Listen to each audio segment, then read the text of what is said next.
Recording in progress. Excellent. Great. Okay. So what should happen is we should see participants flooding in, Laura. Yes, I can see them. You can see, yeah. Great. Excellent. So people from all over the world joining this one today, Laura. This is a free open webinar, this first session for the November 2022 SCS. The remaining sessions will not be free. I'll talk about VIVA's course offerings in a minute. But this one is absolutely free. So great, we've lots of people coming in. Fantastic. So lots of different time zones, locations, some familiar names there. Nice to see everyone, and it's impressive that people are showing up on a Saturday morning, or well, it could be a Saturday evening or afternoon, wherever, depending on your location. But it's great that you're giving up a little bit of your Saturday to get off to a good start with the November case. So it was released by CIMA yesterday, and the team has been very hard at work over the last number of weeks, working on content for the courses that we're putting together. Laura's been hard at work as well, reviewing the pre-scene, etc. So what's going to happen today is Laura's going to walk you through the first half of the pre-scene document, talking about the most important scenarios as they come up and how they relate to theory, etc. For the first five minutes or so, I'm just going to talk about VIVA's course options for this particular exam window. As I said, today's session is completely free. It's a 2-hour session. There would be a break in the middle for, there'll be a 5-minute break basically, and there'll be time for questions at the end. So Laura will walk you through this first half of the pre-scene and take questions at the end. So something I should mention right at the start, because I forget it, I was just talking about this with Laura. If you've got questions about administrative issues as they relate to the courses that VIVA offers, so the price, the timetable, etc., you can direct those questions to info@vivatuition.com. Okay, so that's the main inbox. I just want to see if the chat's working, and it is not. I don't know why that is. I thought I'd fix that. Our chat box seems to be disabled. Okay, so the email is info@vivatuition.com. So if you've got any questions that relate to the price of the course, the course options, the timetable, etc., please send us an email at info@vivatuition.com, or you can pop a message into the Q&A box there, and I'll get back to you. If you've got questions that relate to the theory, the content, the pre-scene, really that's for Laura to deal with. Okay. So, okay, I'm just going to share my screen.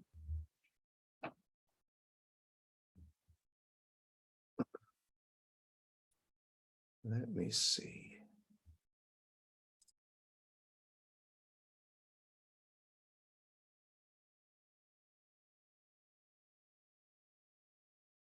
Okay, so can you see that, Laura?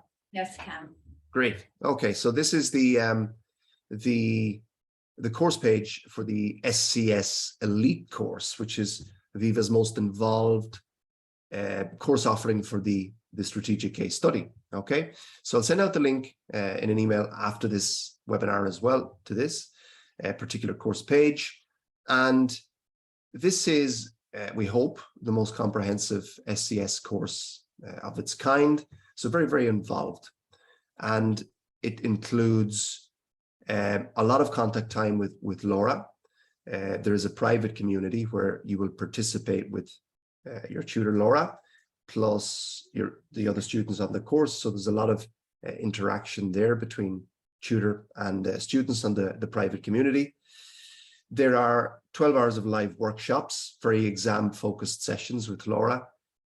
There are 7 live webinars, including today's. So this first one, as I said, is free. The other 6 will not be free.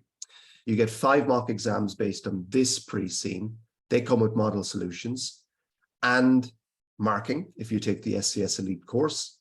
So all of that then leads to what we think is a very, very comprehensive SCS course. So you get about 30 hours of live webinars and workshops. They're all recorded. So if you miss a session, no big deal. It's recorded. It'll be put up on the website, typically on the first working day after the live session takes place. There is a pass guarantee included with the SCS Elite course. So if you sit the exam, you go through this course and you fail, then you can repeat the February 2023 SCS Elite course free of charge. Okay, so you have that assurance in place. So a few things about VIVA. We've been around for about 6 years. We've been focused on CIMA all of this time. We won a prestigious award in 2020, the CIMA Global Pass Rate Excellence Award. There were only 6 tuition providers that won that award. Basically means that students who are participating in our courses achieved in excess of average pass rates. So one of 6 tuition providers, as I said, to win that award, that prestigious award in 2020. We were very pleased with that. We've served about 9,000 students, I think, in the last 6 years, CIMA students who've been taking their exams. The case studies are our specialty, really. And we've done over 60 case studies in that time across all 3 CIMA levels. We've had prize-winning students in that time. We've had students who, are facing challenging circumstances. We've had basically all sorts of students over the years, at different locations, facing different scenarios. And our recent testimonials have been very, very strong. So I would encourage you to go along to Trustpilot, which is a well-known review site, to check out VIVA Financial Tuition's reviews. You'll see they're very, very strong, and feel free to compare them to other tuition providers.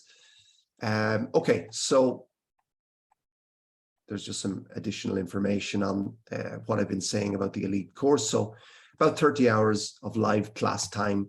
Everything is recorded. There's a private community. As I said, the marking is really, really important. So you get 5 mock exams, you get model solutions, but we go beyond that and we give you personalized marking that points to your strengths, your weaknesses, what you're doing right, what you're doing wrong. That's really, really important. We see students really improve their scores as they take mocks and get them marked. So the cost of this course is a total fee of £699. Now, we've benchmarked that closely against other tuition providers because we are an online only tuition provider and always have been. It gives us certain advantages in terms of cost savings, and we like to pass those savings on to students in the form of a lower price. So typically courses of this kind with this amount of support and personalized support, they typically go for in excess of £1,000. So we know the price point is more competitive. The other thing we do here is we try to make it easier to pay this off. So if you want to book your place onto the course, you pay £99 now. You can click on any of these links throughout this page, join the Elite course, and it'll prompt you to pay a £99 deposit.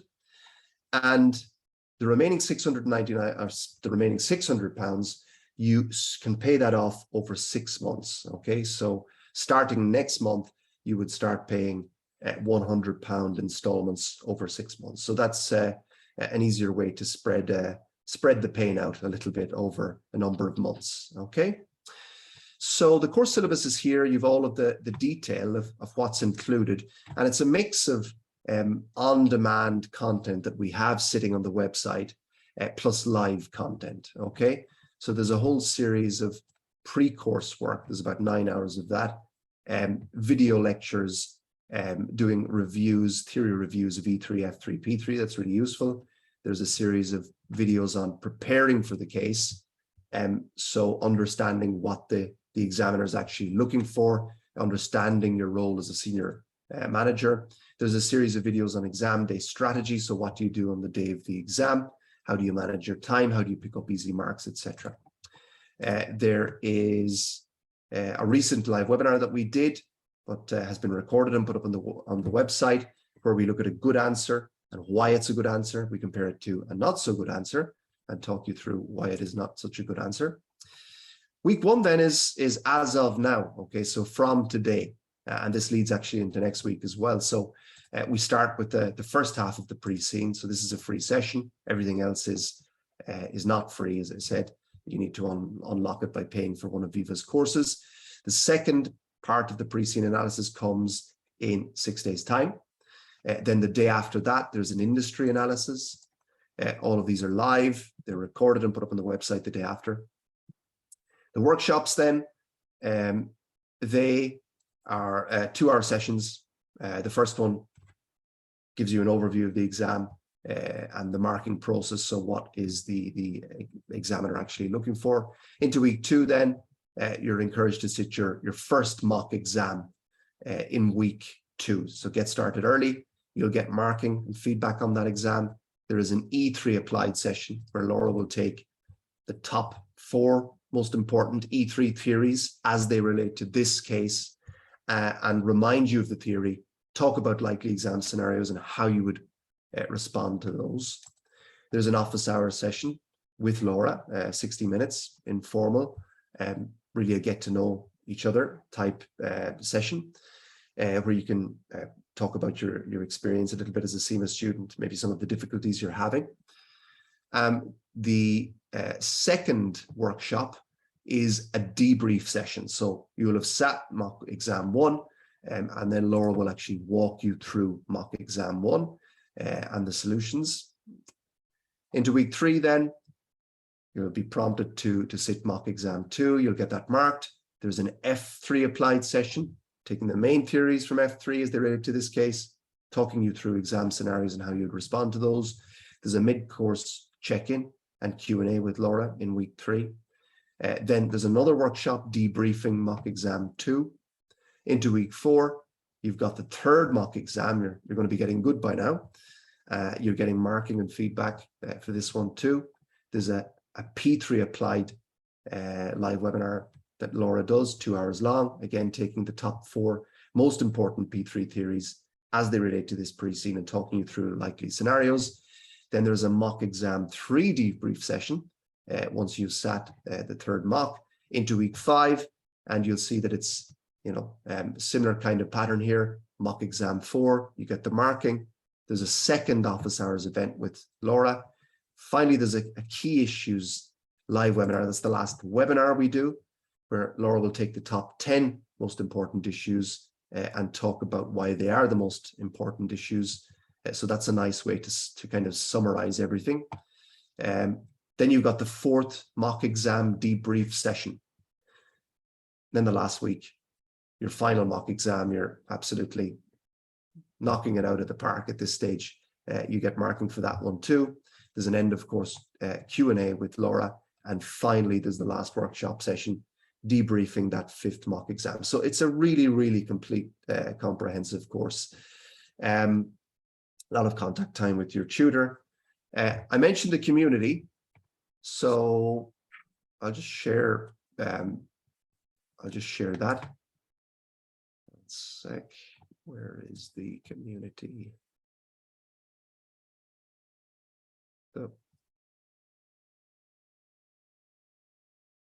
we go. Okay, so this is already, Laura was just telling me before that there's already activity on the SCS Elite community for November 2022. So very impressed with that. So the kind of stuff that goes on here is more informal. Okay, it's outside of the formal webinars and workshops and things like that. And this is a great place to raise doubts, to get questions answered, to help your fellow students, and to interact with your students and also with Laura. So you'll already see that people are posting interesting articles outside of the case. People are very active in responding. That is absolutely fantastic. Initial thoughts on the pre-scene. You've a lot of back and forth there between Laura and students already. So that's great. And the community is a great way to add to your knowledge. And as I said, a more informal way to come at the case, and really, really important. So I'm not sure if that's physical. Is that the Trustpilot page, Laura? Can you see that? I can indeed. Oh, great, fantastic. Okay, so I'll send out this link afterwards. I would encourage you to go along to the Trustpilot site It's one thing, I suppose, VIVA banging on about, you know, how good our courses are, but it's another thing entirely if it's actually students talking about your offerings. So I would encourage you to go along to Trustpilot and check out the student reviews there of the VIVA courses. Okay, so we're really pleased with those. Check them out. And I'll send out the different links in any case after this webinar. I'll send out an email. If you have any questions, please pop them into the Q&A box. And send us an email at info@vivatuition.com if you have any course related questions, you know, anything in relation to the price, the schedule, anything like that, please send us an email at info@vivatuition.com. So that's it, I think. I'm going to hand back to Laura. Did I miss anything, Laura? I don't think so. Okay. I think we've covered everything, so we can have a little look at the case study. So we need to, if you can hang on to make sure that I can share my screen, you can hear me and all that, that'd be grand. Yeah. So do you make me the host again then? Oh, yes. Maybe you are. Maybe I am. Have retained control. Let's have a look. So can you see the case study? I can. Excellent. Fantastic. Okay, I'm going to mute my microphone.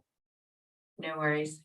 Okay, so what I'm going to do, as Thomas said, we will have a look at this. We're going to cover broadly the first half today, and I'll have a little break about halfway through so I can answer any questions that you might have. As Thomas said, if they're with regard to course bookings or payment plans or that side of things, it's info@vivatuition.com, but anything else I will try my best to answer. Now what I do is when I'm going through the debrief, I pop my camera off and then I will pop it back on later on when we are having a chat, and I will pop it on at the end again to mop up any further questions. So hopefully that's all right. So as I said, questions halfway through and at the end. So if you ask a question partway through, I'm not ignoring you, but I won't have the chat box up in front of me or the Q&A box, and we'll take it from there. Okay, so I will just hold my camera off.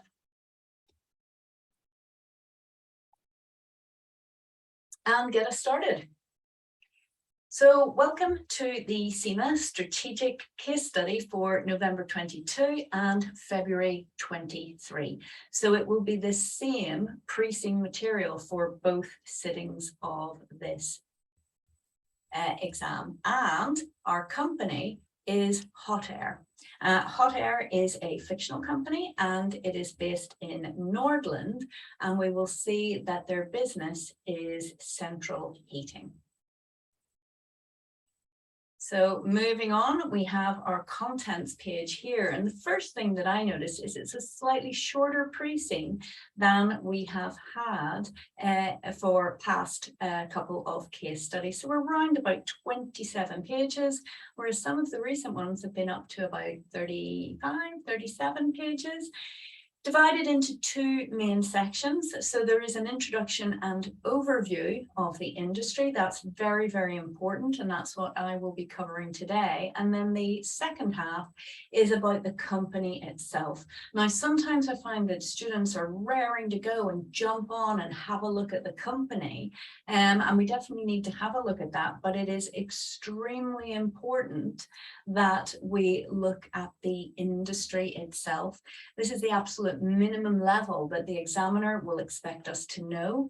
It gives us lots of hints and tips about what might happen in the unseen information. And very importantly, you can't have anything in your answer that is inconsistent with that industry and what we are provided with. So that will be the main focus for today. So let's start off with our introduction. It's only a couple of paragraphs, but already it can give us some really great information. So Hottayr is a quoted company that manufactures domestic heating products, mainly gas boilers and air source heat pumps. So let's have a think about this. So we're a quoted company. This is quite typical for strategic case study. And as it says in our note here, this brings quite a lot of benefits. Firstly, we will have greater access to capital markets. So for example, we can choose to raise finance from our existing shareholders, perhaps via rights issue. Also, it gives us a little bit more gravitas, increased reputation. And again, that helps us in the marketplace, but also when it comes to increasing investment and raising finance. That said, there are a number of drawbacks for being quoted. One of the most important ones is potentially more pressure from shareholders, maybe to meet growth targets, profit targets, and also from a governance point of view in terms of how that company is directed and controlled. And over the years that I have been working in professional services, the level of governance just increases and increases all the time. Governance, as you'll know from P3, key issue, and certainly heavily tested at case study. Now, the air source heat pumps that we look at mainly for domestic heating products. So interestingly, Hottayr is not focused on commercial heating products. Perhaps that's something we're going to see in an unseen, and looking at diversifying slightly from domestic heating products into commercial heating products as well. We're told that they mainly offer gas boilers, and we'll see some more details on the proportion of revenues from gas boilers and the newer air source heat pumps. We'll look at that when we look at the financial information. Helpfully here, we have listed some real world examples, and I would encourage you to have a look at these companies, get a feel for what they do, and they provide a great contrast for Hottayr. So we have Daikin, that's a quoted company based in Japan.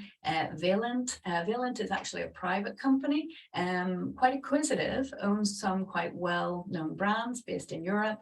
And then Carrier Corporation, another quoted company, US based there. So let's have a little bit of a think about you. You are going to be a senior manager in this setting, and you're a senior manager in the finance function. As we'll see later on in the pre-scene, Elaine Barros is our CFO, and essentially we are reporting directly into Elaine and the board. So we're really stepping up, no longer the operational or management issues, our unseen material. And the tasks in our case study are around special projects and strategic matters. So the box here that we have labeled senior manager is where your skill base needs to lie across P3, E3, and F3. So that longer term strategic focus. Risk management is really important at case study, both understanding and evaluating risks and also building that into governance. Are you able to advise on governance issues? Are you able to critique the company from a governance best practice point of view? Importantly, can you advise on financial strategy? Heavily based on F3, but we're not looking for textbook answers here. We're looking for real world application.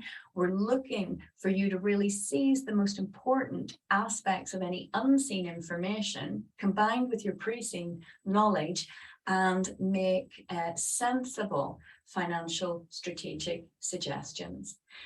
Importantly, we might need to look at evaluating strategies. And as we chat through the webinar, through the pre-scene today in this webinar, we're going to look at various potential strategies that might come up, make a note of those as we go through and make sure you're able to evaluate those. Evaluation is a much higher level skill, and we'll see that a lot when we look at the requirements in case study. And always, very importantly, there are stakeholders. We need to understand who our stakeholders are, who they want, and again, importantly, being able to prioritize those, not just generally, but when we see that unseen information, who is the most important stakeholder in those groups. So high level skills. Hottayr, as we can see here, is based in Nordland. Nordland is a developed country and it has an active and well-regulated stock exchange. Again, very, very typical for case study. The fact that we're a developed country would imply that our residents have sufficient income to support the purchase of gas boilers and Also, this purchase of heat pumps, we'll see that heat pumps can come with an additional cost for consumers. So the fact that we're in a developed country is very helpful for that, to have that disposable income. Nordland requires companies to prepare financial statements following IFRS. Again, completely standard, really. We've seen this a lot in the past case studies, and our currency is the N dollar, the Nordland dollar. So that's our introduction to get us going, and now we are going to have a look at the current situation for the domestic central heating market. Now, this will be very familiar to some of you and less so to others. I think it really depends on where in the world we are living. Many of us, myself included, will be users of domestic central heating systems. What we're going to see, and why I find this topic really interesting, it's a great industry to look at, is it is in constant change at the moment. So it's very well established for central heating from a traditional point of view, but mainly the driver for the sustainability agenda, we're seeing lots of change. Very important stakeholders, including government and regulators. So it's a really interesting one to look at. Now, it's really important, as I said, to understand the current state of this market. This is currently where you are operating. You're a senior manager in Hottayr's finance function. You should be all over this. And as I said, as a minimum, this is the industry knowledge that you're expected to have. So domestic central heating is found in most homes in locations where there is cold weather for at least some part of the year. They are there to keep our rooms at a comfortable temperature. Now, most systems for domestic central heating are based on heating water, and then that hot water is pumped around via pipes to radiators that heat our homes. Okay, the water that is heated might be by a boiler, and we're going to have a look at some traditional combustion boilers, or that water can be heated by a heat pump. Okay, so from an E3 point of view, when we might be looking at different strategies, perhaps for expansion or export into different jurisdictions, as we have here in the box at the bottom, it's going to be really important to realize that our export potential might be limited to countries that have cold weather for at least part of the year. We need to recognize that some countries may not need boilers or heat pumps at all. So that's definitely going to be a factor when assessing new markets. So we're going to move on now to looking at the more traditional combustion-based boilers. Now, as soon as I see this, the first thing that I thought is this is very, very topical in a lot of jurisdictions. I'm UK based, and as you can see here at the side, in the UK, there is legislation to phase out gas boilers over time. What we don't know is if Nordland is going to do the same, or if the governments in the other export markets for Hottayr are going to do the same. So we need to be prepared to maybe see that in some unseen information. So as I said, we need to have an understanding of this current market. So let's look at our traditional combustion boilers in more detail. This style of boiler is really popular in countries that have natural gas, what we would call mains natural gas, where it's delivered to homes through a series of pipes. And the gas that comes through this is normally natural gas. So currently I am living in England, and my home is supplied by mains natural gas, and that forms the basis of my central heating. However, where I used to live, where I was raised in Northern Ireland, there's really limited use of mains natural gas, and there mainly we're using some of the other solutions that we'll go on to talk about, such as liquid petroleum gas and also oil-based heating. Now, gas has a number of advantages. It's generally very efficient fuel, especially natural gas, very efficient for central heating, for making hot water, cooking, etc., etc. Now, in this industry, we're going to see a lot of acronyms. We need to be ready for those. And here's one of our first ones, as you'll see in the box at the right-hand side. So liquefied natural gas, LNG, that does come with some risk. So there are certain political risks that can come with that. Obviously, that's going to impact on our supply and also is going to impact on our consumers when it comes to pricing. So I think the main natural gas producers would be the USA, Qatar, Australia, Russia. So again, heavily influenced maybe by political risk there. Okay, now what else can I tell you about natural gas? It is, although it does have a carbon footprint, obviously when it's burned, combustion, one of the things that we're going to look at there is the carbon footprint. It does have a less of a carbon footprint, less CO2 created than other sources. So other ones would be coal, oil, liquid petroleum gas there. Okay, let's have a look at these boilers in a little bit more detail. As the name suggests, a combustion boiler. So we burn something, and when we burn something, that creates the energy for heat, for hot water. And then, as we know, the hot water is pushed around the heating system to radiators throughout the home. So when we're looking at traditional combustion boilers, we have to think about, well, what are we burning? So LNG, liquefied natural gas, with a mains gas system is very popular. We also have liquefied petroleum gas and oil. They tend to be stored in tanks. So again, some of you in some jurisdictions may see this. So for example, when I was living in Northern Ireland, we had a tank in our garden and it was oil-fired central heating. So that oil would be delivered on a regular basis, obviously more in the wintertime, less in the summertime, and then that would feed the central heating system. It's also possible to have wood-fired burners as well, and we have some details here in the pre-scene on wood burning stoves as well. Now, all of these in the combustion boilers will have a carbon footprint, so a CO2 impact. There are other issues to understand, which I think is going to help us understand where governments are coming from here. Clearly, the gas and oil solutions are from fossil fuels, from not renewable sources, and that is a key issue on top of the carbon footprint as well. Whereas when we look at wood burning stoves, generally these burn biomass pellets. They're more eco-friendly, they will have a lower carbon impact. And as well as that, those wood burning stoves are from renewable sources. Again, we'll pick this up later in the pre-scene, and we can actually see that there's a bit of a win-win situation. So some of that biomass is created as waste product in other industries, and then it can be used in a combustion boiler to create that heat. There's also safety issues, and the safety issues mainly focus on the gas solutions, both the liquefied natural gas and the liquefied petroleum gas. And as we have noted here, I've given a UK example here, installation has to be by a qualified plumber.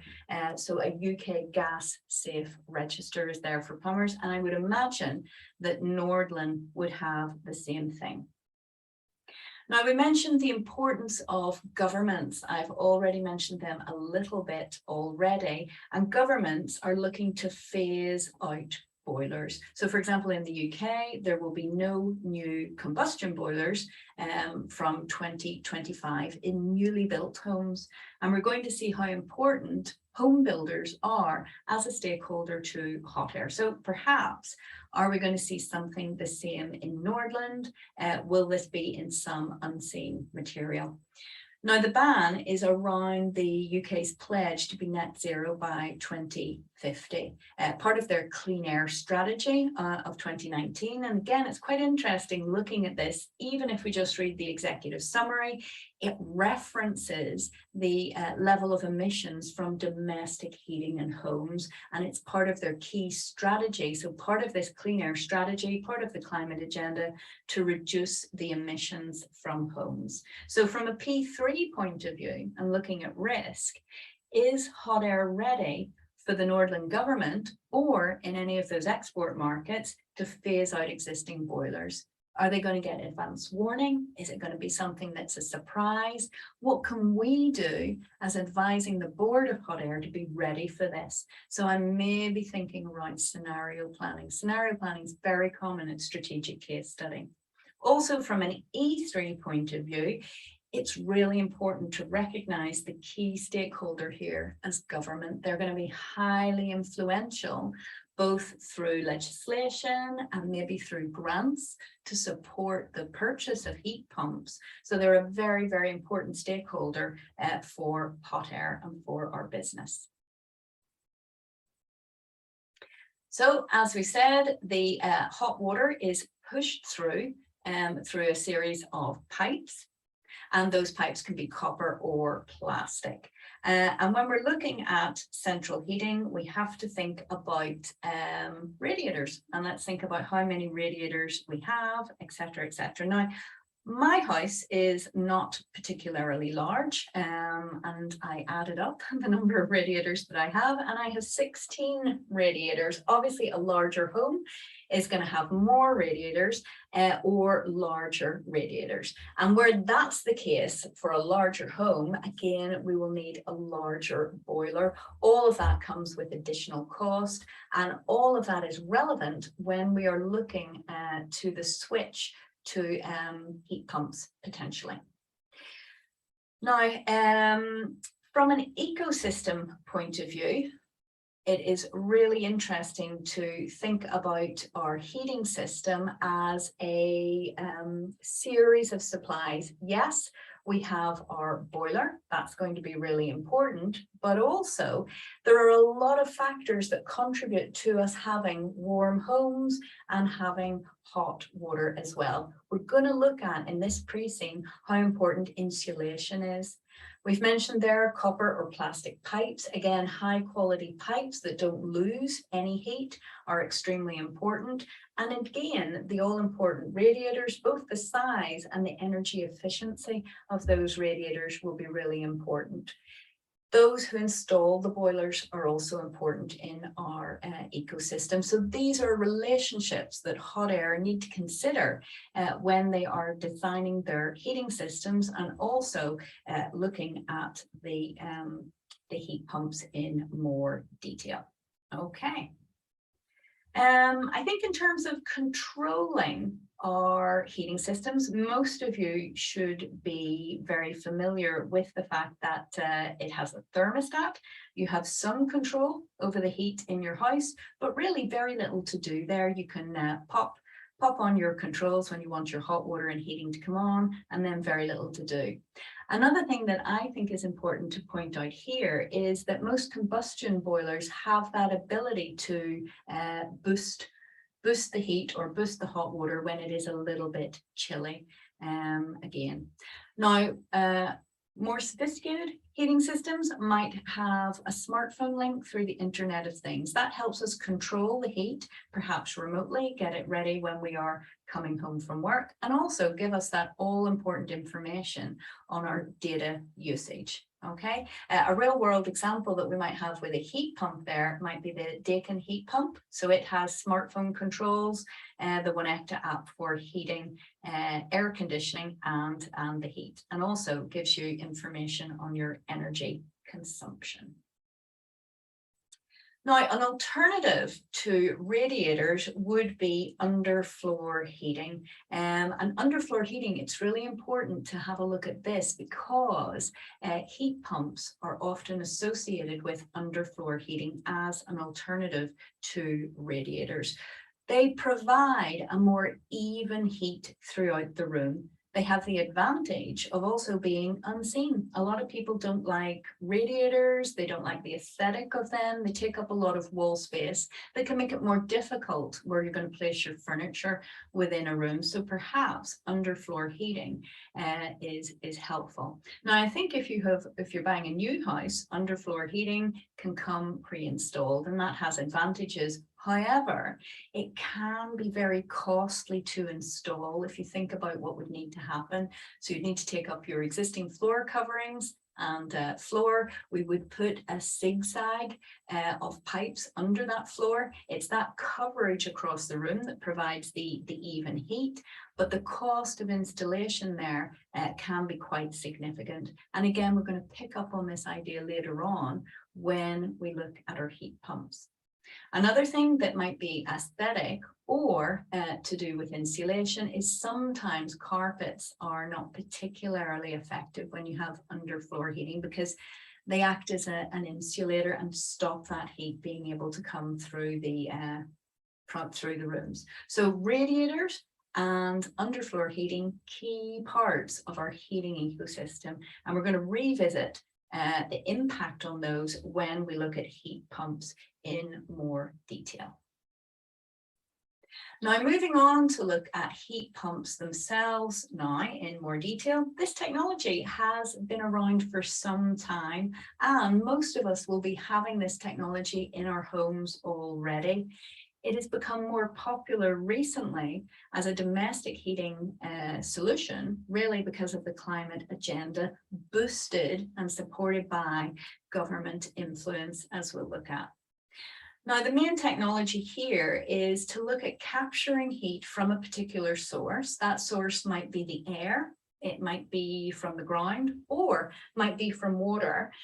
And what we're looking at doing is transferring that heat to a colder location. So taking the heat, let's say, from the air outside, and then transferring that to the colder location inside the house. Now, uses of the technology are detailed here. You can see we have fridges and freezers, air conditioning units, and central heating. So for the first two, for the fridges and air conditioning, what we're doing here is the heat is removed from inside, either inside the fridge or inside the home, and is transferred to outside. That's what we want to happen. But when we're looking at central heating, we're looking at reversing that. What we want to do is capture the heat from outside and then move that to inside the home. Now, the penultimate line here on this page, I think, is very important. Heat pumps themselves are not creating heat energy. They're not like a combustion boiler where we're burning something and creating that heat energy from that combustion. What they are doing is simply capturing it from one source and moving it to another location. So they transfer heat rather than create heat themselves. Now, the little boxes that we have right here are quite interesting. So on the right-hand side there, from an E3 point of view, as we've already said, governments are a very, very influential stakeholder for Hottayr. So many European governments have stated that heat pumps are going to be one solution towards decarbonisation. And I think we need to ask ourselves, how should Hottayr react to this? Are we going to take a wait and see approach from the Nordland government and from our export markets? Or are we going to be proactive? Are we going to lobby government? Are we going to support government? What should we do? And again, lobbying is another area that I would encourage you to have a think about. Typically, it comes along the lines of ethical lobbying. So we obviously have to stay within the law. But also recognizing we're going to have some ethical conflicts there. We're not necessarily going to be particularly objective. If the government supports heat pumps, well, that goes in our favor as well. So maybe recognizing some ethical conflicts around lobbying and managing that. As you see on the left-hand side, heat pumps vary in popularity in different markets. So in the UK market, only 1% of households currently have a heat pump installed. That's data as of 2020. However, in Norway, 60% of households would have a heat pump. So it tends to be, a lot of the reading that I've done, and I'm sure you'll find the same, is in the Scandinavian or Nordic areas of Europe. Heat pumps are a lot more popular. And as we'll look at, interestingly, their houses are really set up for this. Think about that ecosystem, about the insulation, radiators, etc., etc. Now, what the last sentence is saying on this page is we have to have an understanding of the technology required to create an effective heat pump. My reading on heat pumps shows that they are continuously developing, and so it's highly likely that we're going to get some sort of scenario, maybe around research and development. What we'll see is when we look at the board, we do have a research and development director on the board. So it's Professor Amina Rajab there, so an important position, the importance of R&D to Hottayr. So we need to have an overview of how these heat pumps work. Now, helpfully, there is a diagram provided on the next page with some supporting information below, and I'm going to chat us through this. It is complex, as we say here, but as I said, we need to understand the process. If you prefer to have some more detail, or if certainly for me, I like watching videos on the industry for the pre-scene. I find that they stick in my mind a little bit more. There are loads of videos on YouTube that will show you how heat pumps work. Some of them are from the heat pump manufacturers themselves, so companies like Hottayr, and some are from a key market for Hottayr, which would be small businesses, the individuals who install those heat pumps themselves. They're obviously a market that we'll see later on, people that we want to keep on side, and it's interesting to have a look on YouTube at their take on what they think about heat pumps, what are some of the advantages and disadvantages. Okay, so let's have a wee look at this now. It goes in 4 stages, and we have a refrigerant. Really, I'll talk about refrigerants in a little bit more detail after I've explained the system. Essentially, it's a liquid that is pumped around the system, and the system is in constant flow. Now, we need electricity to give us that constant flow to pump the refrigerant through the system. So if we have a heat pump, we don't have a carbon footprint from the heat pump itself. There's no combustion. But if it is being driven by electricity, depending on the source of electricity, then it might have a carbon footprint. And oftentimes you'll see articles on heat pumps with articles on renewable sources of electric energy. If we do use a renewable source of electric energy, then the benefit is our central heating and hot water system can be carbon free. Let's have a look at stage number 1 down here. We have the evaporator. Now, typically the evaporator is going to be located outside the house. So it will be in a housing case, and that will be outside the house. And it contains the refrigerant.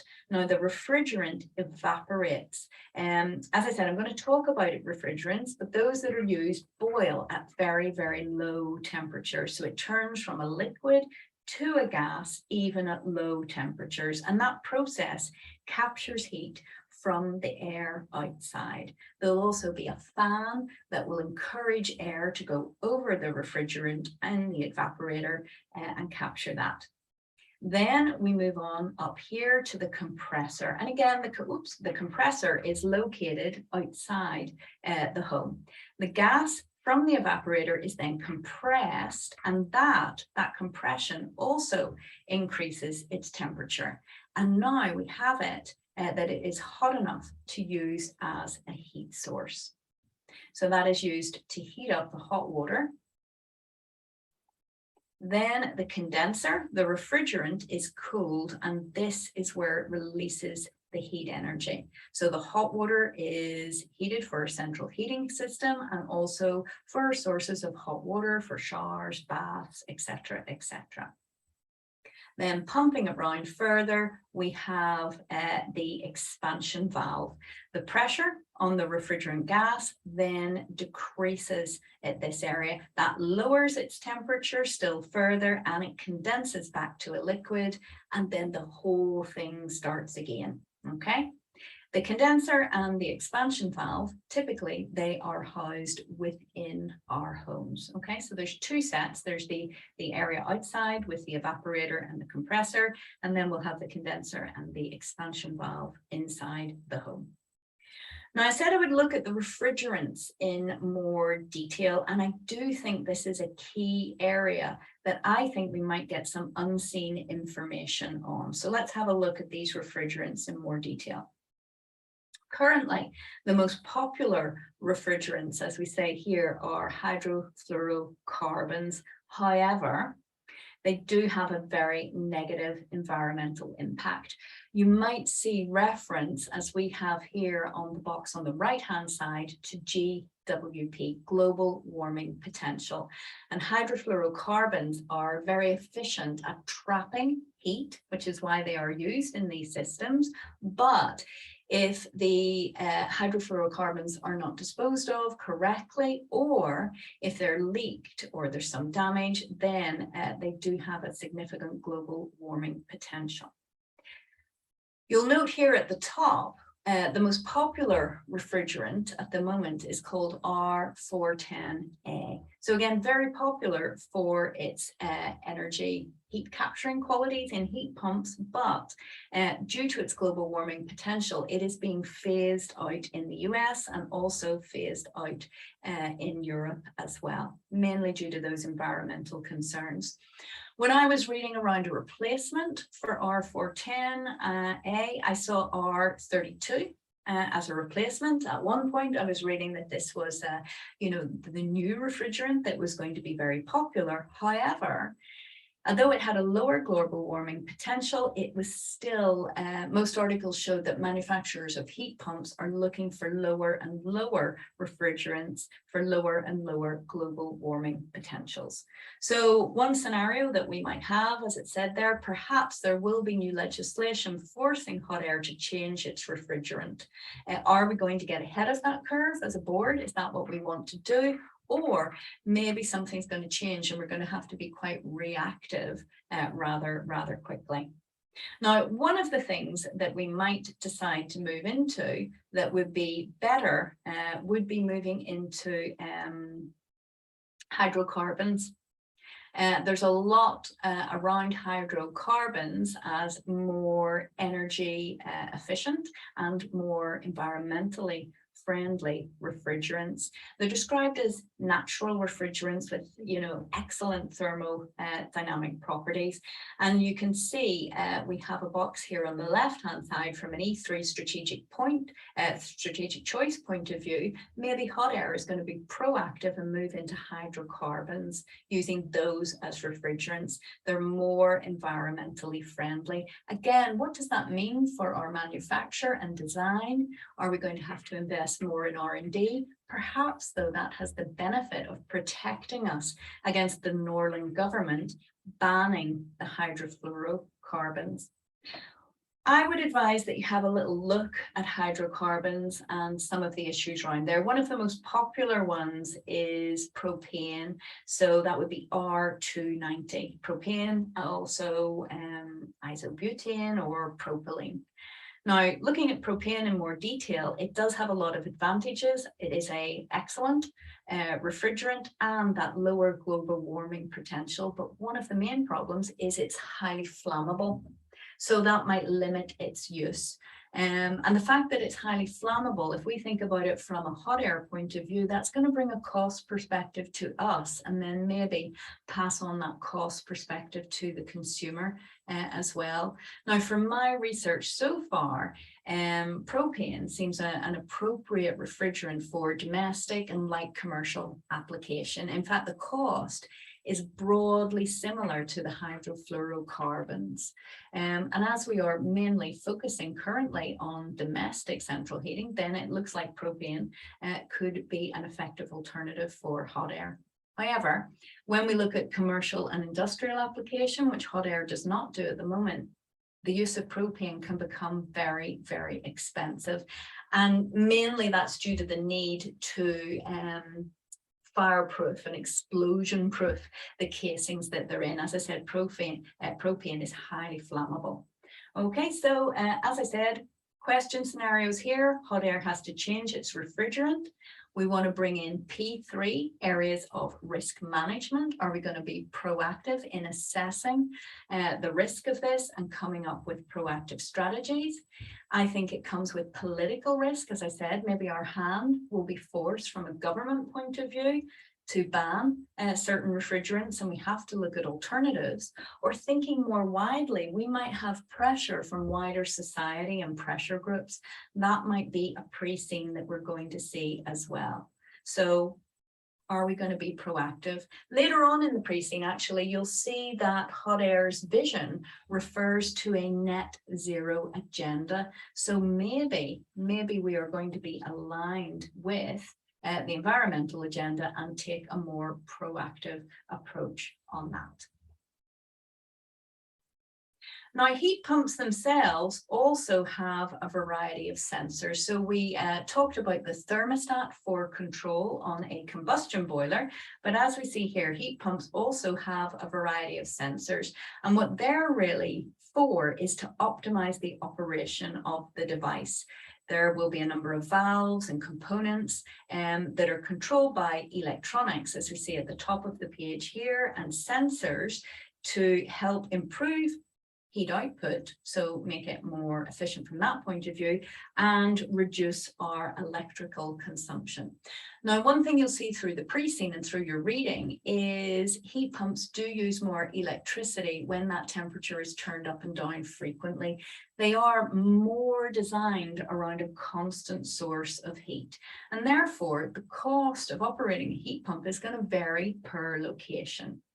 We'll also come back and we'll revisit these sensors when we look at Hottayr's pumps in a little bit more detail, and we get a little bit of detail in terms of how Hottayr uses those sensors and really links into the consumer's system. So I thought that was quite interesting. So again, industry information really important here, because we're going to relook at that when we look at Hottayr in more detail.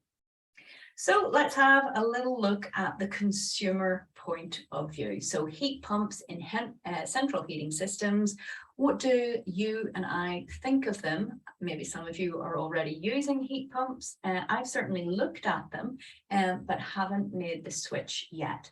So heat pumps are alternative to boilers as heat sources for central heating systems. As we've looked at, we have an evaporator that is located outside of the building, where it will capture heat energy even during cold weather. That's been one of the most interesting things that I have read about. We're going to see more detail in this pre-scene about how it is possible to capture heat energy from outside, even when the temperatures are pretty low. Now, as we say here on the top box at the left-hand side, they are an alternative to boilers. However, they are considerably more expensive to install. You will see in your reading that some of those prices are coming down, but they are still more expensive. So we've provided some information, an illustration here. In Germany, the upfront cost of first-time fossil fuel heat, when we're switching from that fossil fuel to the heat pump, the first time that we do that, it can be 2 to 3 times higher than if we just went for a gas boiler replacement, so a more traditional combustion boiler replacement. Further down in the pre-scene here, it suggests that it can be up to 5 times more expensive to do that. Okay, so we get some information here on that cost. 5 times more expensive for an air source heat pump, and potentially even more expensive if we look at a ground source heat pump. So this might be why the switch to heat pumps in a lot of jurisdictions is happening, but happening very, very slowly. I don't think we can ignore that cost.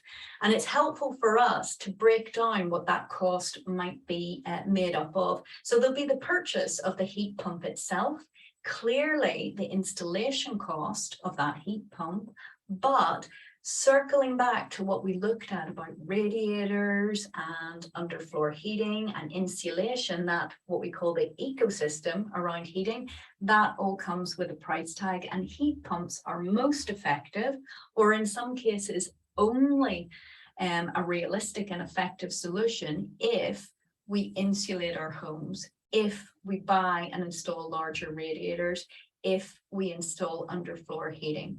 For an existing home, that's very expensive. That's a big upfront cost. And as you'll note down the side here, many governments, again, underlining that stakeholder importance, will subsidize the cost of heat pump conversion in homes. So in the UK, for example, we have the boiler upgrade scheme, and they will provide consumers with up to £5,000 towards that cost. But actually, when you start to research it, it does help, but I don't think it's currently enough of an incentive to enable people to make that switch. Now, that's talking about the upfront cost. However, again, as it says here in the paragraph just above the picture on the screen there, heat pumps actually can cost less to run than a traditional boiler. And we've got some details there about their efficiency. And the research that we have looked at, again, says, as you'll see on the right-hand side there, they can be more than 2 to 3 times more energy efficient. So perhaps consumers are going to see these as a longer-term investment, upfront initial cost, but then recoup the cost of that over some time. Right, what did I want to show you? Another consumer perspective up here. It's helpful to have a look at the picture of the heat pump that we have here is the aesthetic side. So do we want to have a heat pump outside of our home? For a lot of us, do we have space to have a heat pump outside of our home? Another thing that we'll look at is noise pollution. So you can see the fan there in the picture. It does create some noise pollution. They say no more noise than a fridge or perhaps a dishwasher, but that might be impactful on you. It might be impactful on your neighbors.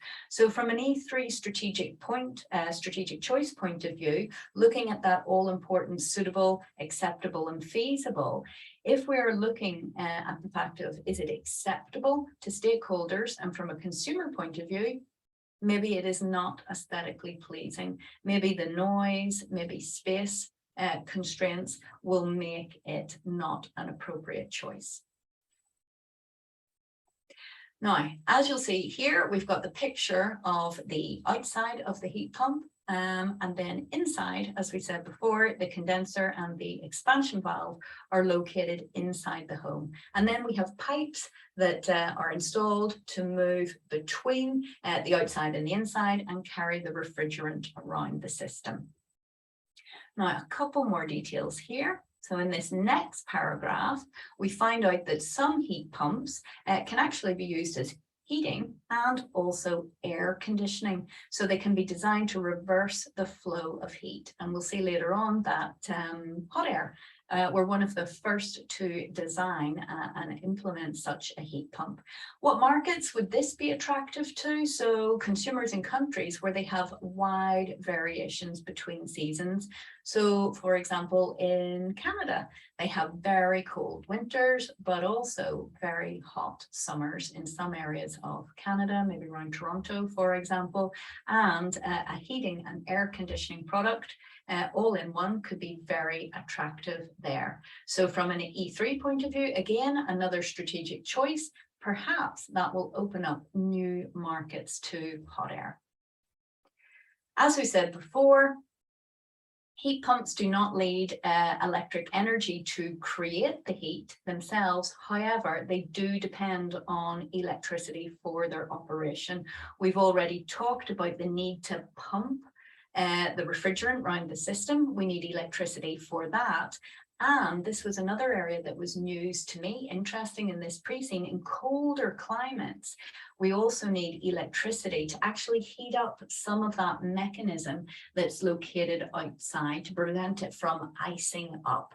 And again, that might be a consumer worry. It might be that we feel that we're not secure enough if the mechanism ices up, that we will have central heating. So again, something that could potentially put consumers off.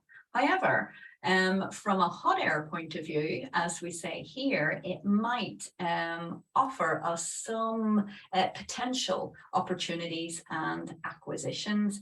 Perhaps if heat pumps could be run off solar energy, so a completely carbon-free solution, Hottayr might decide to acquire a solar panel manufacturer and perhaps look at selling a bundle of a heat pump with solar panels to produce electricity to run the system at the same time. So again, a very environmentally friendly solution. What we need to think about from a suitable, acceptable, feasible point of view is the size of the market that would be available, because obviously we need locations that have sufficient sunlight to do that. That's one thing, again, that we're going to have a look at when we look at different sources of energy. Now, I've talked about the cost of heat pumps maybe being as a negative. Oops, sorry about that. But an obvious benefit is that there is no combustion and there is no carbon emission. And that is driving consumers towards that and also makes them very popular, as we said, from a government point of view and subsidies. However, as with more traditional boilers, the last paragraph that we have here says care is required in installation. Maintenance and replacement of heat pumps, we have to make sure, a key issue is that the refrigerant is not accidentally released. Remember what we said about refrigerants. They have potentially very, very negative impacts on the environment. They have that global warming potential. They capture heat and they store it. And if that goes into the environment, that would have a global warming impact. So a potential exam scenario that we have down here is Hottayr might decide to capitalize on this, perhaps have a refrigerant recycling service themselves, or might decide to partner with another organization that can do this. Again, from a strategic alliance point of view, bringing in some E3, how would we appropriately choose an outsourced partner there? Again, very important to protect our reputation on that side. Now, it is possible to drain the refrigerant from old heat pumps and put it into sealed tanks for reuse or safe disposal. So let's have a look at the reuse first. As you can see at the top of the page over on the right hand side, we've provided you with a real world example here. So Daikin have a line of products that actually use reclaimed refrigerant. So again, more on that sustainability agenda there. In terms of the safe disposal, as we said on the page before, from a P3 risk management point of view, if any of that refrigerant escapes when it's being drained, then it can cause environmental damage. Yeah. Now, clearly, it'll depend on the type of refrigerant used, but the P3 issues that I would be thinking through there are around reputational risk. Perhaps we are going to see things around environmental groups putting more pressure on our company there, or if something does go wrong, potentially criticizing Hottayr there. So we've seen plenty of environmental groups in this area as well. So I think this is a good time to take a break, see how you are before we go on and look at the different types of heat pumps that are there and move on to look at alternative energies and also have a little look, hopefully, at Hottayr itself. So I shall pop my camera back on. So I can say hello, and I will open up the Q&A box. As Thomas said, for some reason, the chat box doesn't seem to be working. Not too sure why that's there. So I'm going to have a little look at your questions now. And we'll take about a little 5-minute break. So if you do need to stretch your legs at this point of time, again, I'll start back looking at the pre-scene about 11:15. So let me open up. So a lot of good mornings, which is really lovely to hear. Okay, so I can see one question, 2 questions regarding the financing there. But again, those ones are for Thomas. And as he said, if you put those on info@vivatuition.com, then they will come back and have a look at that. Does anybody have any questions generally at this point with regard to the CIMA strategic case study? What you think of the pre-scene so far? Again, I think obviously I am a central heating user. I have my traditional combustion boiler, but because it's quite a high profile issue, I have been looking at heat pumps in the past, as again, not really made the switch yet. Partly cost concerns for myself, but also, as we'll go and look at, and we've talked already, those concerns around insulation and uneven heat. But I'm very interested to see if anyone else has any comments there. Julie's saying I've done my homework. It's interesting that you say that, but it's one of the things that I really like about doing strategic case study. We get to look at a different industry, and I'll be honest with you, you know, I've only started on my research. I get a little bit of a head start on you guys, but we'll be learning more and more as we go through it. So a question here, what are the sources of information you would suggest for students who live in the part of the world where the market or scope for such heating products is not very common? Excellent question. Again, when I saw this pre-scene, for someone based in, well, most of Europe, definitely the UK where I'm based, we do use heating systems and we have that overall knowledge. I would recommend one source that I looked at that was really good. It's called greenmatch.co.uk. Now they're focused around heat pumps, but essentially that's what we're looking at the moment. And greenmatch.co.uk was a great source for me because it explained heat pumps, air source heat pumps, ground source heat pumps, both in terms of quite pleasing visual information that I could read, and they had great videos. So I thought that that was really helpful as well. So that will give us an idea around some of the mechanics, upsides, downsides. And then just generally, I would say if you're located in an area that doesn't use central heating, perhaps gear your research around maybe some of the, I mean, I have a UK bias, but around some of the press in the UK. So I tend to use the BBC quite a lot because they always provide a balanced point of view. You can download the BBC app and you can set the areas that you want to look at. So energy is what I have it set to at the moment. And already I'm getting lots of news stories that I didn't usually see around this. Also, what I would say is if, again, it's not a key area in your jurisdiction, perhaps use the UK government as an example of what the Nordland government might have a look at. So look at its clean air strategy and climate agenda. Now, for those of you that do choose to continue on a VIVA course, next week we have the industry webinar, which I really like. And what you'll find at the end of the industry webinar, we provide a list of sources that we would have as recommended reading. So the industry webinars, to save you a lot of time, give you the overview, but in areas that you find that you're interested in, then all of the source links will be provided, and we could go over that.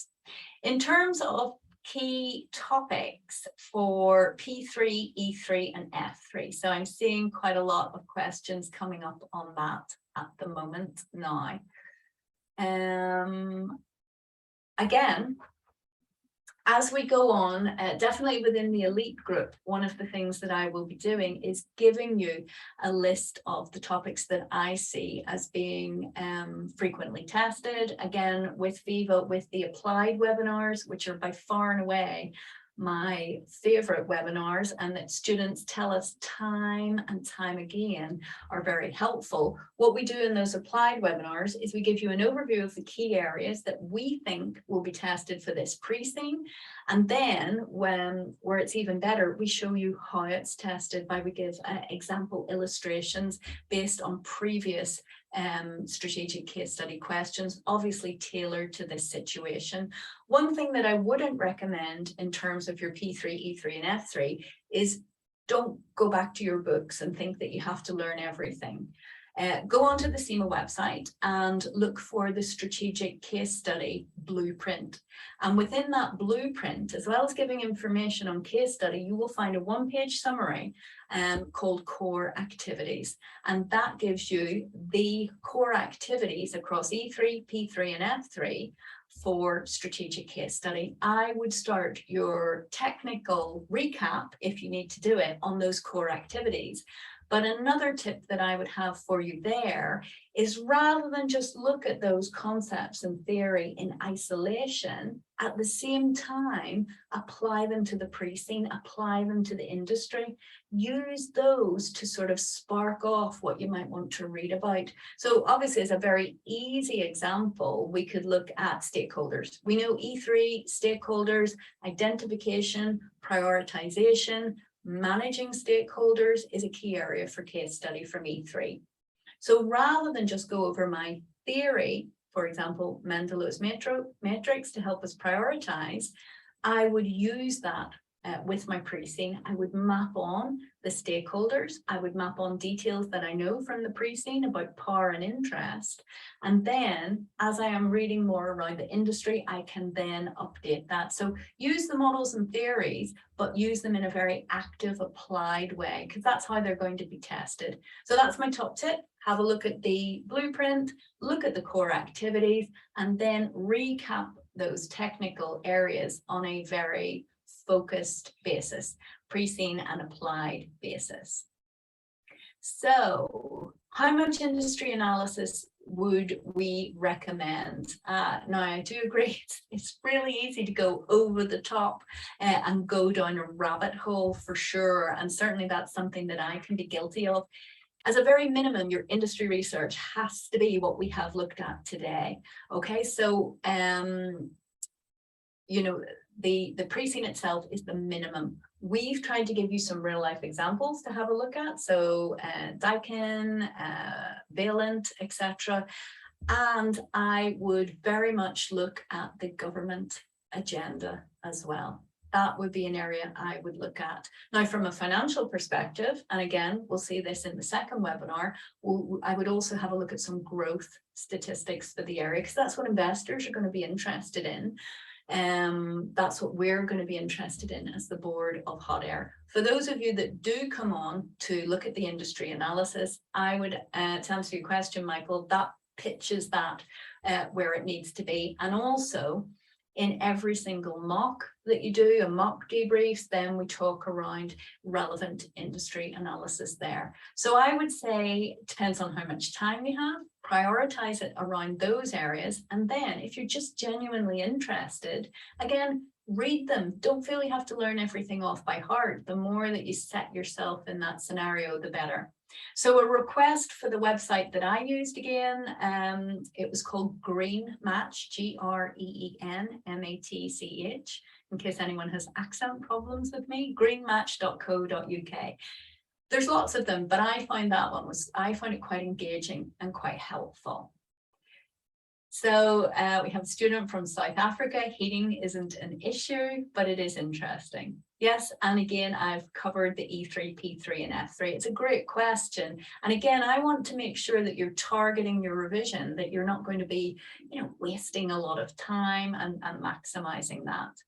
So scenario planning, I'm going to actually talk about that later on in this, after we come off this break. So I'll talk about scenario planning in relation to this, but broadly in a nutshell, this is the changing industry. Fast-paced change is being pushed through by the climate agenda and by government. So when we look at scenario planning, we look at high uncertainty and high impact. So for Hottayr, we do have high uncertainty. What are governments going to do? How are consumers going to react? And they are highly impactful on us because that is our business. So I think scenario planning, both from E3 and P3, we need to be able to identify in any unseen situation those high uncertainty issues, the ones with high impact, and how we would use those to develop strategic options or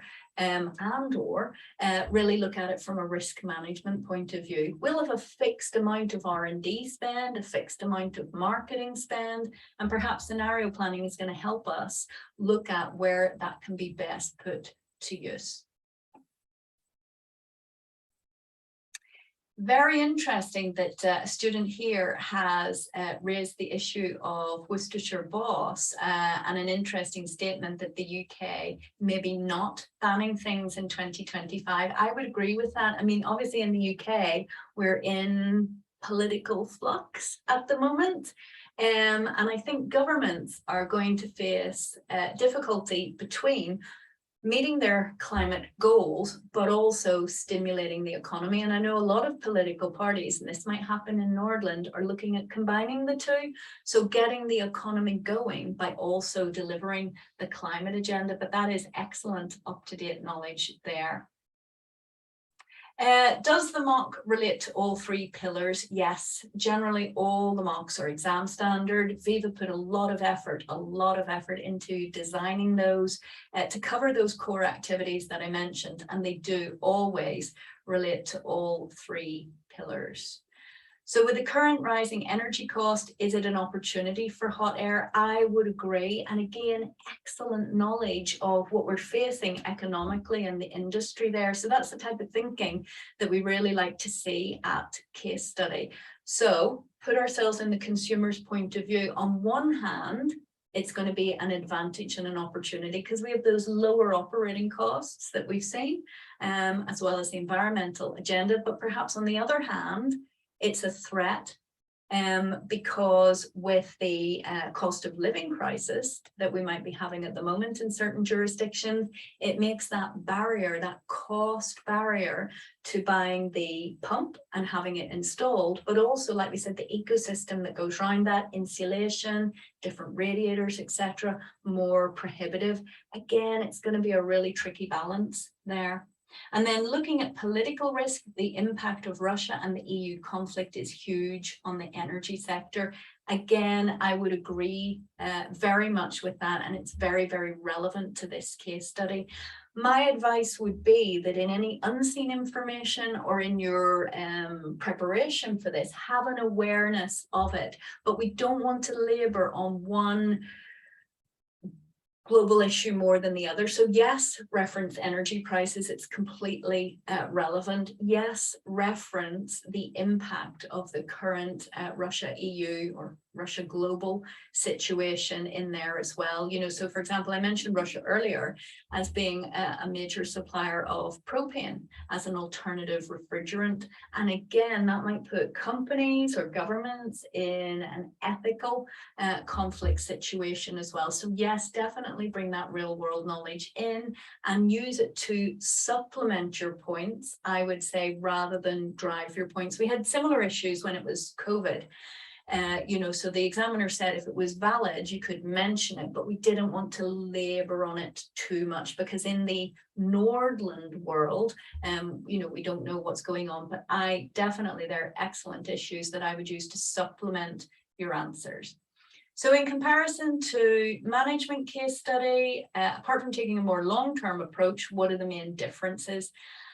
I would say a much more holistic point of view at strategic case. So we've got to bring in E3, P3 and F3 issues across all those pillars into most decisions. We don't have tunnel vision at the strategic level. And also another key skill will be prioritization of issues. So if you're reporting to the board, they don't want you skirting around maybe, you know, tangential issues, secondary issues. They want you to get to the heart of the matter, prioritize the thinking. There'll be busy people, you've got to grab their attention. And I would say that so much wider and holistic, and also prioritization would be key for me.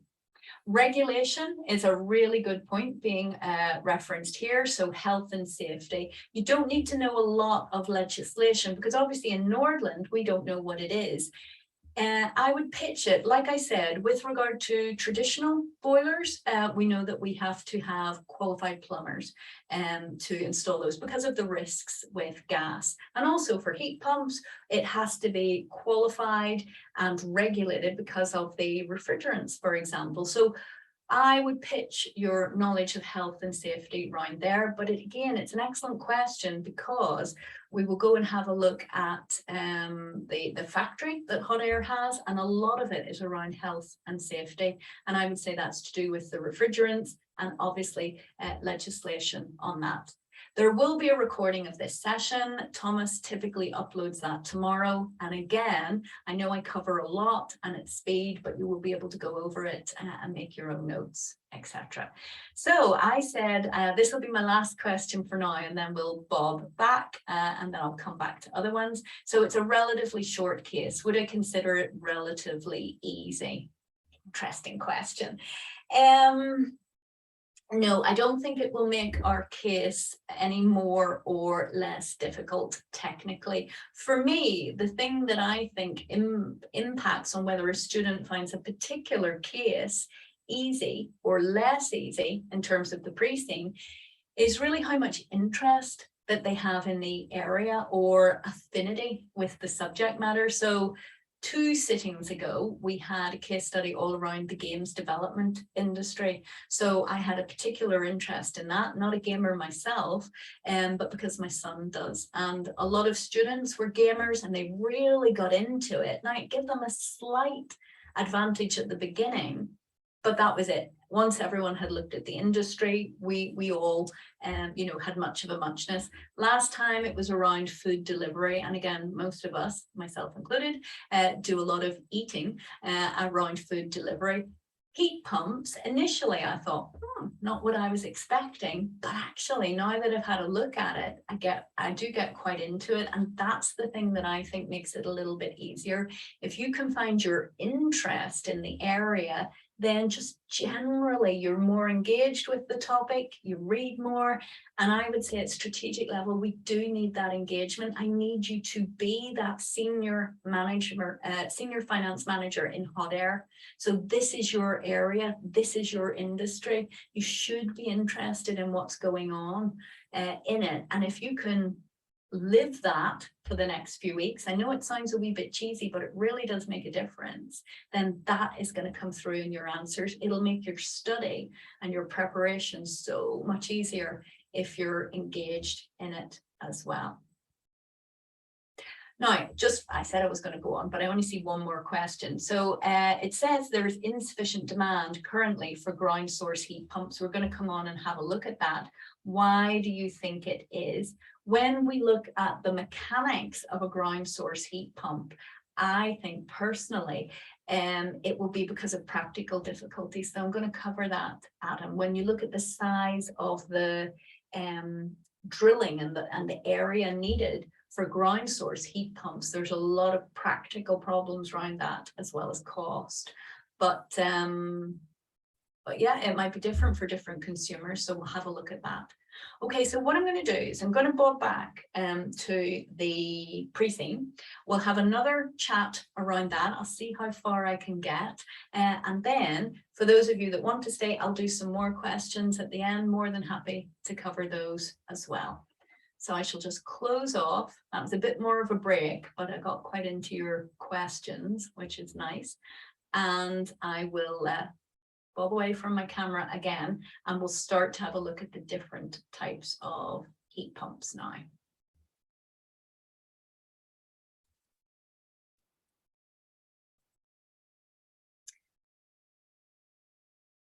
Okay, so to have a little look at heat pumps in more detail, we'll start off by looking at the first paragraph here. So heat pumps can capture energy from outside in almost any weather.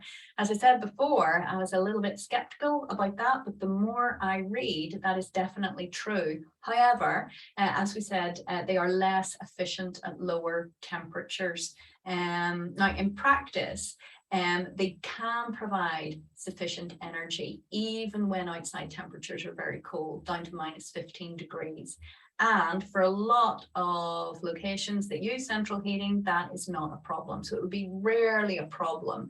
And we're given some specific information here on Nordland, and we're told it seldom gets that cold. Now, it doesn't say never gets that cold. So again, perhaps a potential exam scenario, as we've noted on the right here, is that Nordland will face a very cold winter, and perhaps then heat pumps might be ineffective.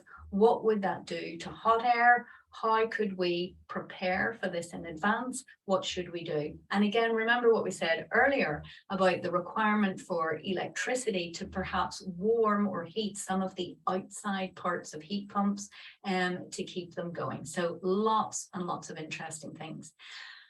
Now, looking at our heat pumps in more detail and the different types of these, we're going to look at air source heat pumps, then we'll have a look at ground source heat pumps, and then move on to look at some of the alternative heating sources that we can have.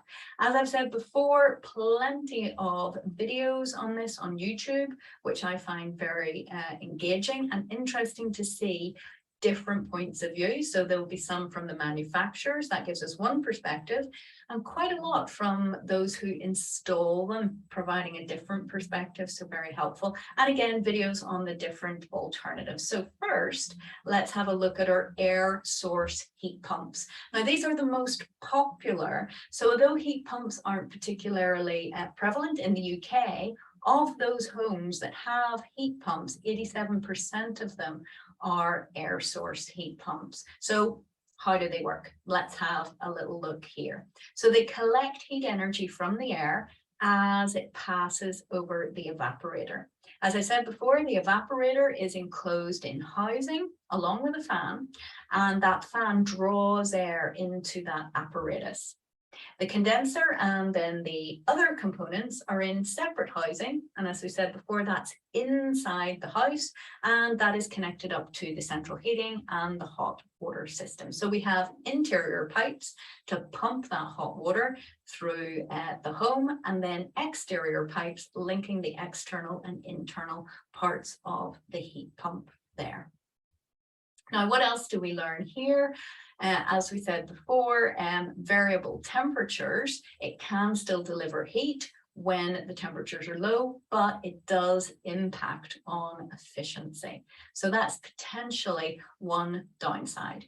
However, there are a number of upsides of air source heat pumps mentioned here. So they are easy to install, easy to repair, and as we said before, a low carbon footprint. Carbon footprint still from using electricity, but if we're using a renewable source, potentially a completely sustainable carbon-free source of heating.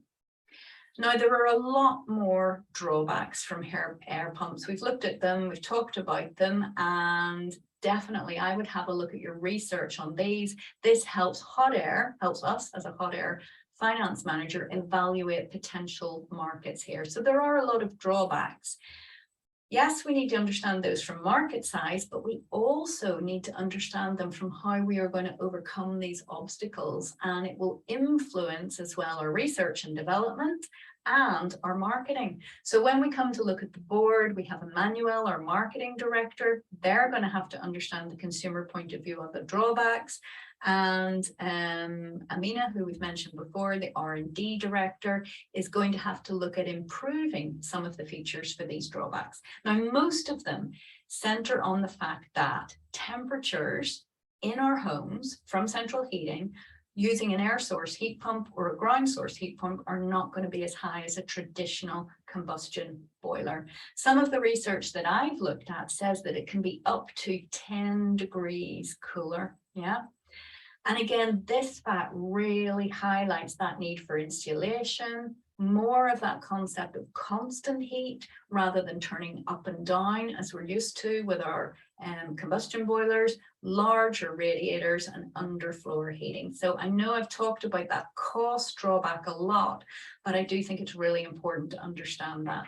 Again, we've mentioned about grants coming through, various different governance, and I touched on it before. What should Hottayr do with regard to influencing government to overcome one of those biggest obstacles around cost? Do they lobby for grants? And as I said, a common question that we would get here is around ethical behavior. So professional behavior, have to lobby legally. Objectivity, I already mentioned, we clearly have a vested self-interest. And also sometimes with this, I would say integrity, you know, Hottayr should be open, honest, transparent, but perhaps there might be a threat to present certain data that makes heat pumps may be more attractive than they are, or maybe look at minimizing some of those downsides. Other practical problems from a consumer point of view, again, there's another picture here of a heat pump. Do we have sufficient space outside? A lot of people in the UK and other jurisdictions live in apartments, live in flats. They don't have the outside space. So what is the solution there? And another issue that I mentioned before with our air source heat pumps would be the noise pollution. And in fact, in the UK, we mention it at some point here in the pre-scene. If it is going to have a certain level of noise, you actually have to get planning permission in the UK. It's one of the things I thought about when I looked at a heat pump. What would be the impact on my neighbours from that noise point of view? So some upsides and downsides mentioned there. Moving on here to further down at the bottom, again, great picture here for ground source heat pumps as an alternative. They basically work on the same principles. So that diagram that we looked at earlier in the pre-scene of the flow of the refrigerant, exactly the same. However, in this case, the evaporator is underground, and you can see the diagram that we have here. We've got zigzaggy pipes full of refrigerant. They are underground.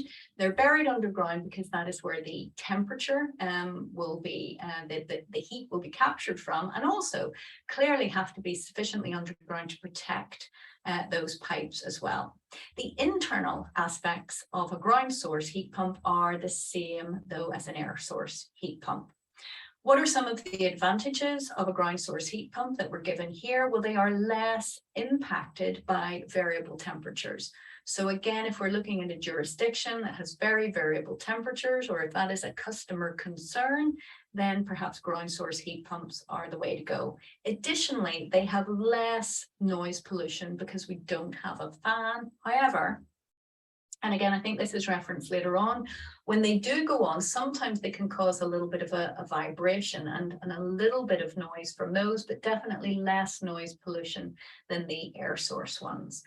The issues or the downsides are again very similar to those above, and I would add to that the practical problem of the trenches that need to be built for the ground source heat pumps themselves. So we've got one diagram there that has a wide area, and a lot of us will not have that space available to us around our homes. So you would need to have a very, very wide trench. It's several feet deep, and the wider the trench, obviously the more heat. So different sizes of homes will need different sizes of trenches. Now again, my research has looked at alternatives. If you have a smaller area, maybe a smaller garden, it is possible, instead of having the ground source heat pump as they have it there horizontally, you can have a smaller area but dig down much, much deeper. And it's really interesting looking at those. You have to dig very, very deep, but again, not suitable for all homes, and the cost implications of that. Okay, so as we said there, not all homes will be suitable, and the difference in temperature, etc., as we said many, many times, just means that there are multiple variables that we need to consider for the success. So how effective can they be if our consumer cannot afford to upgrade their radiators? For example, if they cannot afford to insulate their home, it is going to put them off that side of things. Right, moving on now to alternative heating systems. Let's have a look at those. There are three that we are going to look at. We're going to look at solar panels, we're going to look at district heat, and electric heaters. So solar panels, to start off with them, we've got some information here at the top of the page. So how prevalent are these in the UK? Not known for its sunshine, but 3.3% of UK homes had solar panels as of 2020. Now there's two main types that are detailed here. We have solar thermal panels, which are the most common, and we also have photovoltaic or TAIC, I'm not sure how to say that, solar panels. So the most common ones, solar thermal panels, these capture heat from the sun. And basically we have water-filled pipes in panels, and you put them typically on a roof of your house.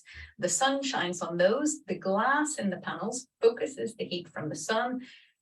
The pipes in there with the water, then that is heated up, and then that goes to a hot water tank, and that can then be pumped around for central heating or just used for hot water. Different people use their solar panels for different things.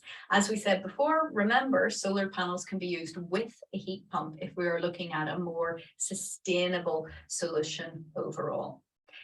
Again, downside of solar panels, if we don't have enough sunshine, then they really aren't going to be a viable solution, at least to provide all of our energy. On the other hand, they are a lot simpler than heat pumps, so that might be an advantage. And also, many governments, including the UK, have schemes to encourage people to have solar panels. So we quote there on the right hand side the Smart Export Guarantee scheme, and you are paid for electricity that you have, and you can then sell the excess to the national grid. So my friend had those installed some time ago, and really at the moment she's reaping the benefits of that, again, for heating, electricity, and with a move to electric cars. Now, I should actually point out that if we are going to use solar panels in that way to generate electricity, then we need those photovoltaic solar panels. They actually convert sunlight to electricity. So they're the ones that generate the electricity. Limited market for solar panels. Again, in the Northern Hemisphere, we really have to look at those south-facing surfaces, and we also have to be aware of the variability of supply. So if it's dark or cloudy, or at times of the year where we have a lot less sunlight, then it's going to be difficult. As I said, may not meet all of our energy needs. Moving on to district heating. Now, this was one area I have to say I didn't know a lot about. I only had heard of it, and I find this one of the most interesting bits to research within this pre-scene. So there are a lot of examples of district heating if you look at the Nordic region. So for example, as we say here, 9% of Europe's heating demand is met by district heating, and it quotes examples like Copenhagen and Stockholm. In the UK, surprisingly, when I looked at this, there are an estimated about 2,000 networks for district heating, and it has been earmarked and identified as a key technology for decarbonisation. So let's have a look and see what it is. So it's a communal heating system, and we have a series of insulated pipes, and they provide heat from a central source, and then it is piped into buildings and dwellings. The key thing with district heat, it's got to be government-led. It is communal heating system and requires quite significant infrastructure, and obviously that has to be supported by government. So it is a combustion system, but it burns biomass fuel. Do you remember we talked about biomass fuel when we looked at wood burning stoves? Well, this is it on a larger scale for district heating. It's burnt, and that creates hot water, and then that hot water is pumped through the network of pipes to homes. And it's burnt in a much more large scale biomass boiler. Now, it does have a carbon footprint, so it's not perfect in terms of a decarbonisation solution. It is based on combustion. However, it has a lower carbon footprint from some of the more traditional fossil fuel resources. It can be more efficient because, again, it's communal, so that provides a lot of efficiency. And that biomass is obviously a renewable source. And we can get, like it says here, a bit of a win-win situation for waste management. So the example they give here is we might have a large commercial forestry on the outskirts of an area, and it has combustible material. The government or local government needs to help remove that, and using it for district heating could be great solution for waste management as well as for heating and decarbonisation. Now, moving on to electric heaters, again, I use these in my home as well as a little supplement to the central heating system at some time. So they can be freestanding, very inexpensive to buy, very portable, or they can be wall mounted. And essentially how these work is electricity is forced through wires, and that in turn creates heat. And typically there's a fan then that will circulate that heat around the room. Easy to install, portable, can be used as a quick boost. And although the units themselves are not particularly expensive, they can be relatively expensive to operate because they use electricity. And as electricity prices vary, then the expense of those becomes a lot sharper for a lot of households. However, potentially, these could be a greener source, but that clearly depends on what energy source that you're looking at. There's no emissions from the operation as such, but we would need to look at the source of the electricity to understand the carbon footprint from that. Now, before I go on and have a look at global sales of domestic heating and have a look at the information on that, it's really interesting to pause at this stage and talk about what is not covered in the pre-scene. And it stands out quite a lot to me. If you started to look at this area and look at some of the innovation in the area, you'll note that hydrogen boilers are not covered at all. So there's a lot of innovation going into hydrogen boilers. You might have seen some traditional boilers, traditional combustion boilers are quoted as being hydrogen ready. And a lot of the big players in this area are producing prototypes and a lot of R&D going into that. Hydrogen boilers, there are certain hurdles that we have to overcome. For example, the potentially explosive nature of hydrogen. However, its byproduct is water and therefore is not going to have that global warming impact. And definitely worthwhile informing yourself on hydrogen boilers in case it comes up in an unseen. Also, as I mentioned before, this is fully focused on the domestic market. Now, my best guess would be that most of our unseen exam day scenarios will be on the domestic market because that's the information that the examiner has provided to us.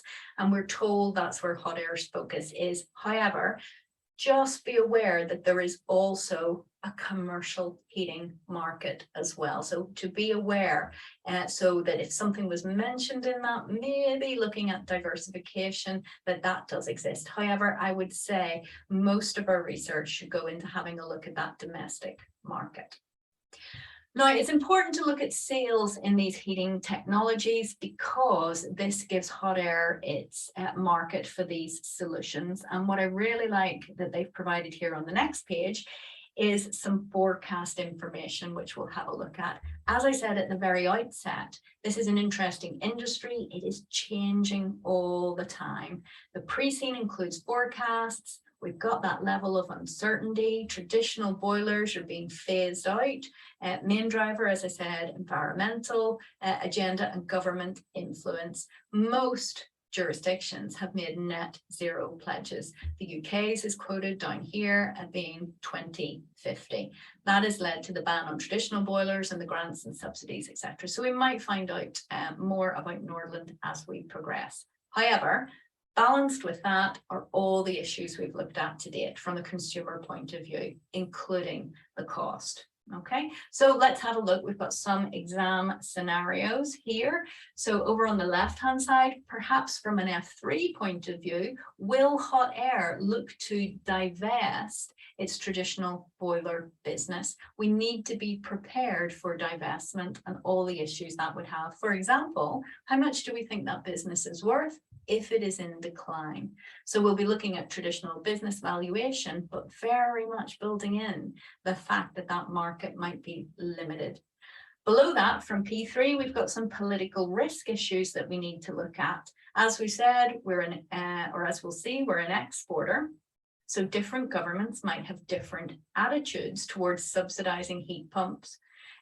Also, political risk with regard to banning. traditional boilers, and also political risk with regard to banning refrigerants, as we saw before as well. So lots of issues for P3 there. Over on the right-hand side, E3, again, looking at those ecosystems about insulation, radiators, and piping. What action should Hottayr take? Should we take more control over this? Should we be looking at alliances with individuals in that area? And again, an E3 point of view there about stakeholders. Everything we look at shows that our regulators from a health and safety point of view and governments from the climate agenda are very, very powerful stakeholders. So overall, high levels of uncertainty that will be highly impactful upon Hottayr, and that's why scenario planning, which is very popular at Strategic Case Study, will help us understand opportunities and threats from an E3 point of view and look at risk management from a P3 point of view. So let's have a look at these figures, and when we move on to have a look at Hottayr's revenues, we will be able to use these for comparison. Why do I suggest that you are very familiar with these figures? Well, you can quote them in any terms of evaluating strategies that come up in the unseen information. So you should be able to quote and, more importantly, apply this information when it comes to your answer. So as we said before, clearly we are going to see a lot of growth in the heat pump market over the coming years. And this, again, looks at just residential property, domestic heating, but does not include commercial properties. Perhaps we're going to see more detail there. So let's look at 2015, very, very rough percentages. You can see that gas and oil boilers dominate. I have that at round about 60%.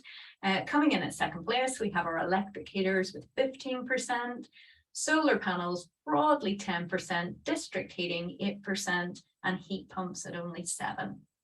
Moving on, you can see a shift already within 5 years at 2020. So gas boilers, maybe gas and oil boilers down to about 45%, electric heaters broadly 20%, up. Heat pumps have increased slightly. I have at that 10, maybe just slightly higher than 10, with district heating and solar panels maybe at 10 and 15. Now we get into the trickier area of forecasting. Clearly focus on the fact that this is a forecast. So we might use this in terms of evaluating future strategies, but forecast information is uncertain. It's quite stark if you look at the difference between 2020 and 2025, much more of a faster paced change than the 5 years before that, between 2015 and 2020. So gas and oil boilers down to 10%. So that area of Hottayr's business is forecast to sharply contract, and heat pumps, on the other hand, going up to about 30%. What is interesting for me here on this 2020 forecast, which is in our relatively near future, is that though heat pumps have increased, they haven't done so at the rate to compensate for the loss of gas and oil boilers. So what does that mean for Hottayr? What should we be doing? And you can see here on the left-hand side, from an F3 point of view, we're suggesting a potential scenario to deal with this might be to look at making an acquisition. Maybe that acquisition is about solar thermal panels. So I have them there in 2025, around about 25%. Will that help spread our risk, balance our portfolio to help replace the sales of gas and oil boilers, but recognize that heat pumps haven't quite caught up? So that could be a good investment in there. In 2025, district heat, again, catching up a little bit. I'd say broadly 15, and electric heaters, I don't think it's changed that much, maybe about 20%. And then moving on to that 2030 forecast, again, look at how much the gas and oil boilers has contracted.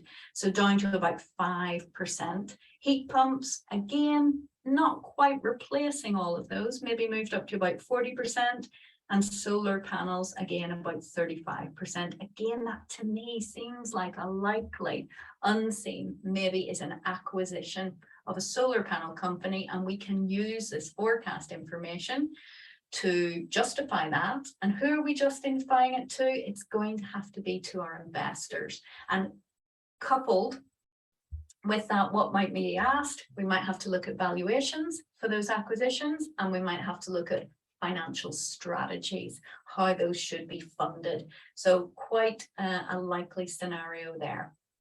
Now, there's a couple of points on this page below that maybe Hottayr could use to promote heat pumps.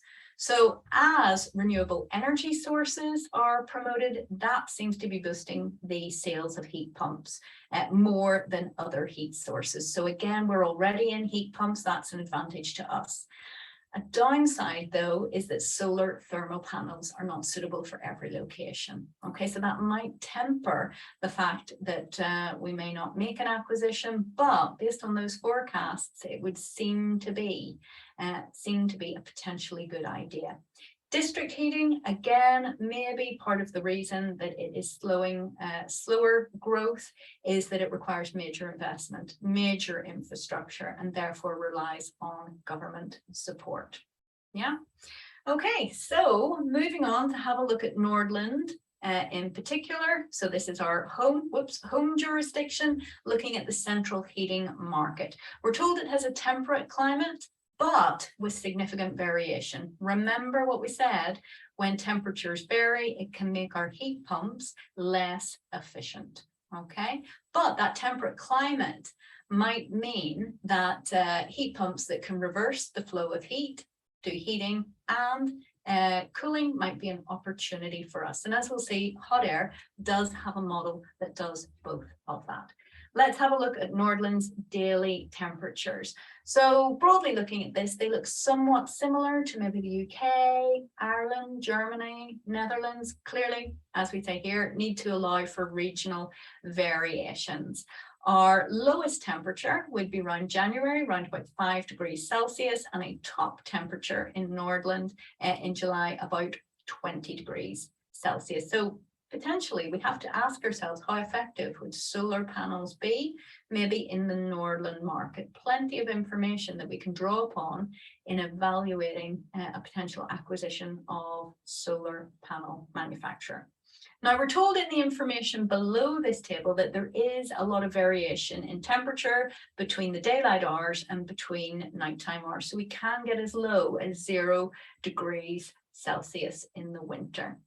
Another thing that we're told in the information below this diagram is there is significant seasonal variation. We're told that sometimes for weeks it can be below 0 degrees, and sometimes in the summer it can be over 30 degrees. So again, perhaps that ability for a heat pump to work as an air conditioning unit and a heat pump will be attractive in the Nordland market. But overall, looking at those temperatures, heat pumps aren't likely to encounter any serious issues in Nordland unless we have an extremely cold winter. And we said that that might come up in an exam day scenario.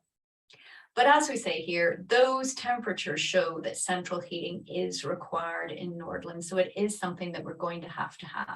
Now, a lot of people are often inclined to heat their homes at night, as we say, but something we might want to consider from a heat pump point of view is that noise pollution. So either the fan from an air source one or the vibrations from a ground source heat pump.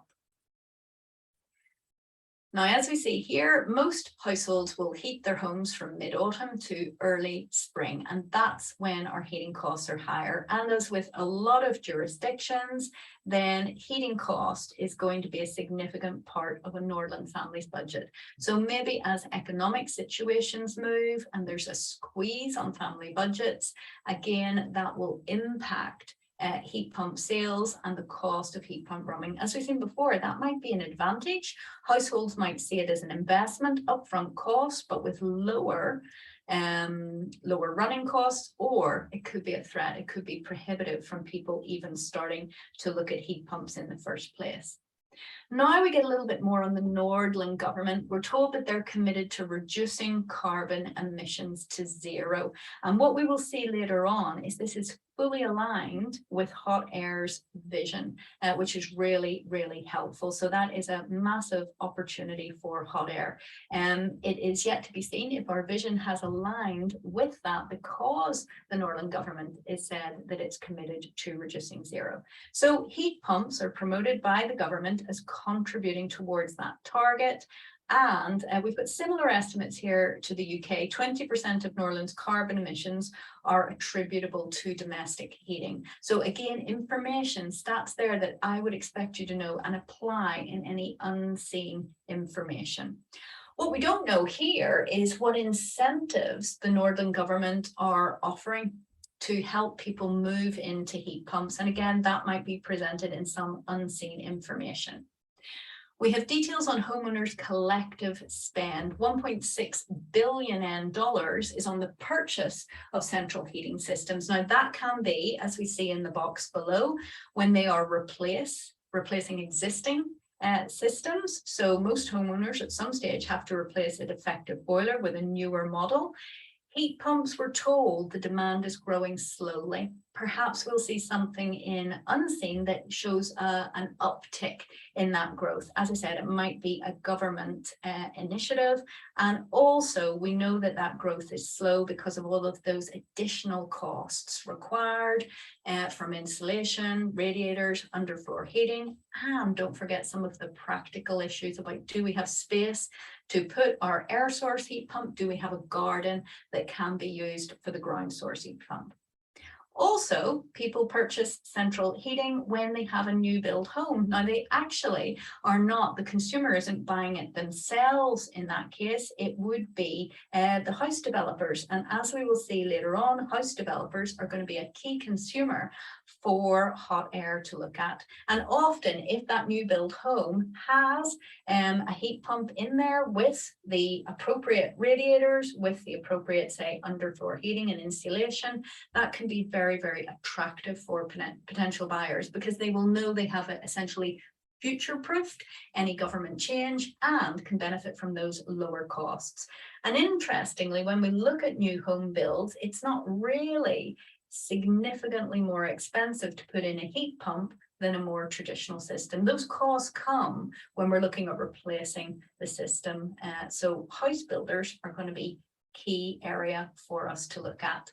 Now, interestingly, the last box we have here, which I didn't know, again, an example of government environmentally motivated legislation, is in Ireland. Sometimes you can get lower interest rates on mortgages if you have an excellent energy rating. So government might provide subsidies, for example, to mortgages, or the lenders, investors might be encouraging more of a climate agenda and attracting customers in that area.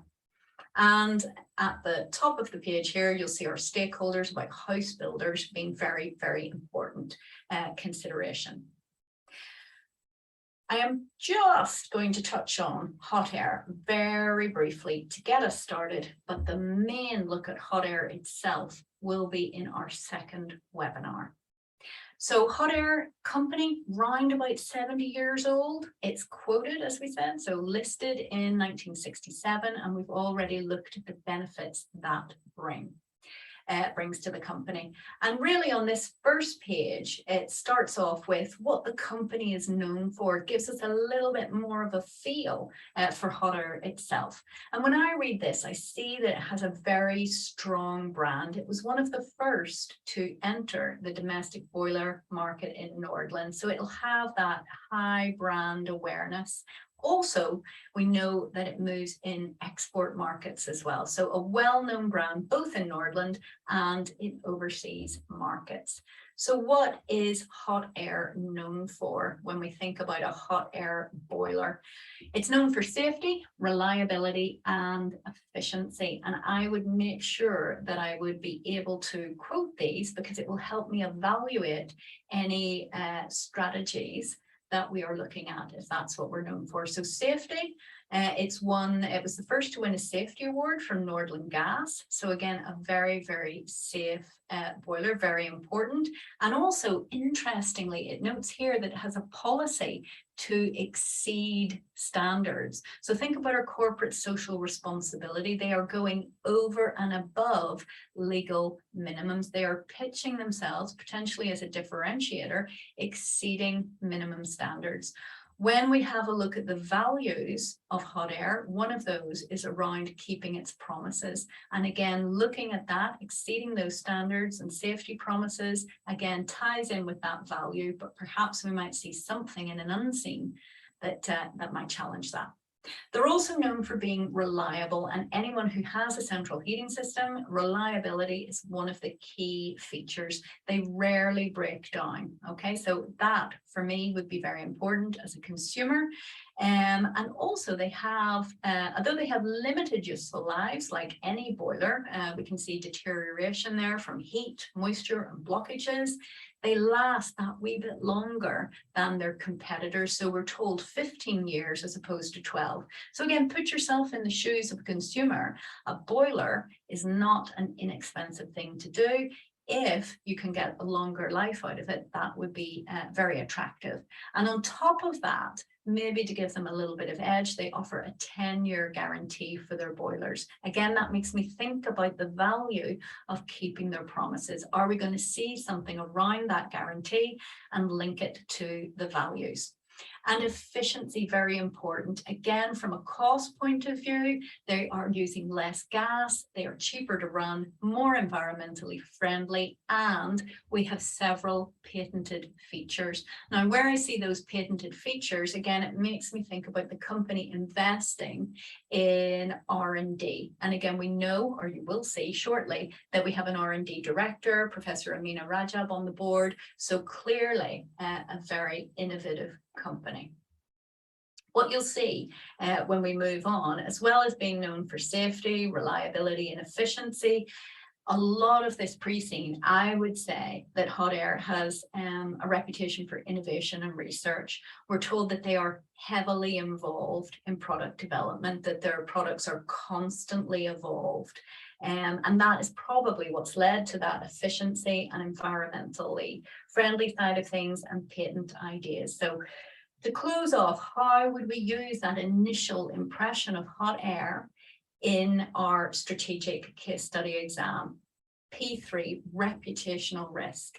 Everything that I've said there, that's all very positive from a reputation point of view. Hottayr is going to want to protect that. They will have a low risk appetite for any reputational damage. So how do we protect that? What controls and policies and procedures are in place to protect that reputation and manage reputational risk? From an E3 point of view, I would say those ideas about safety, reliability, and efficiency, are they what we would say are our selling points? Do they form critical success factors for our strategy?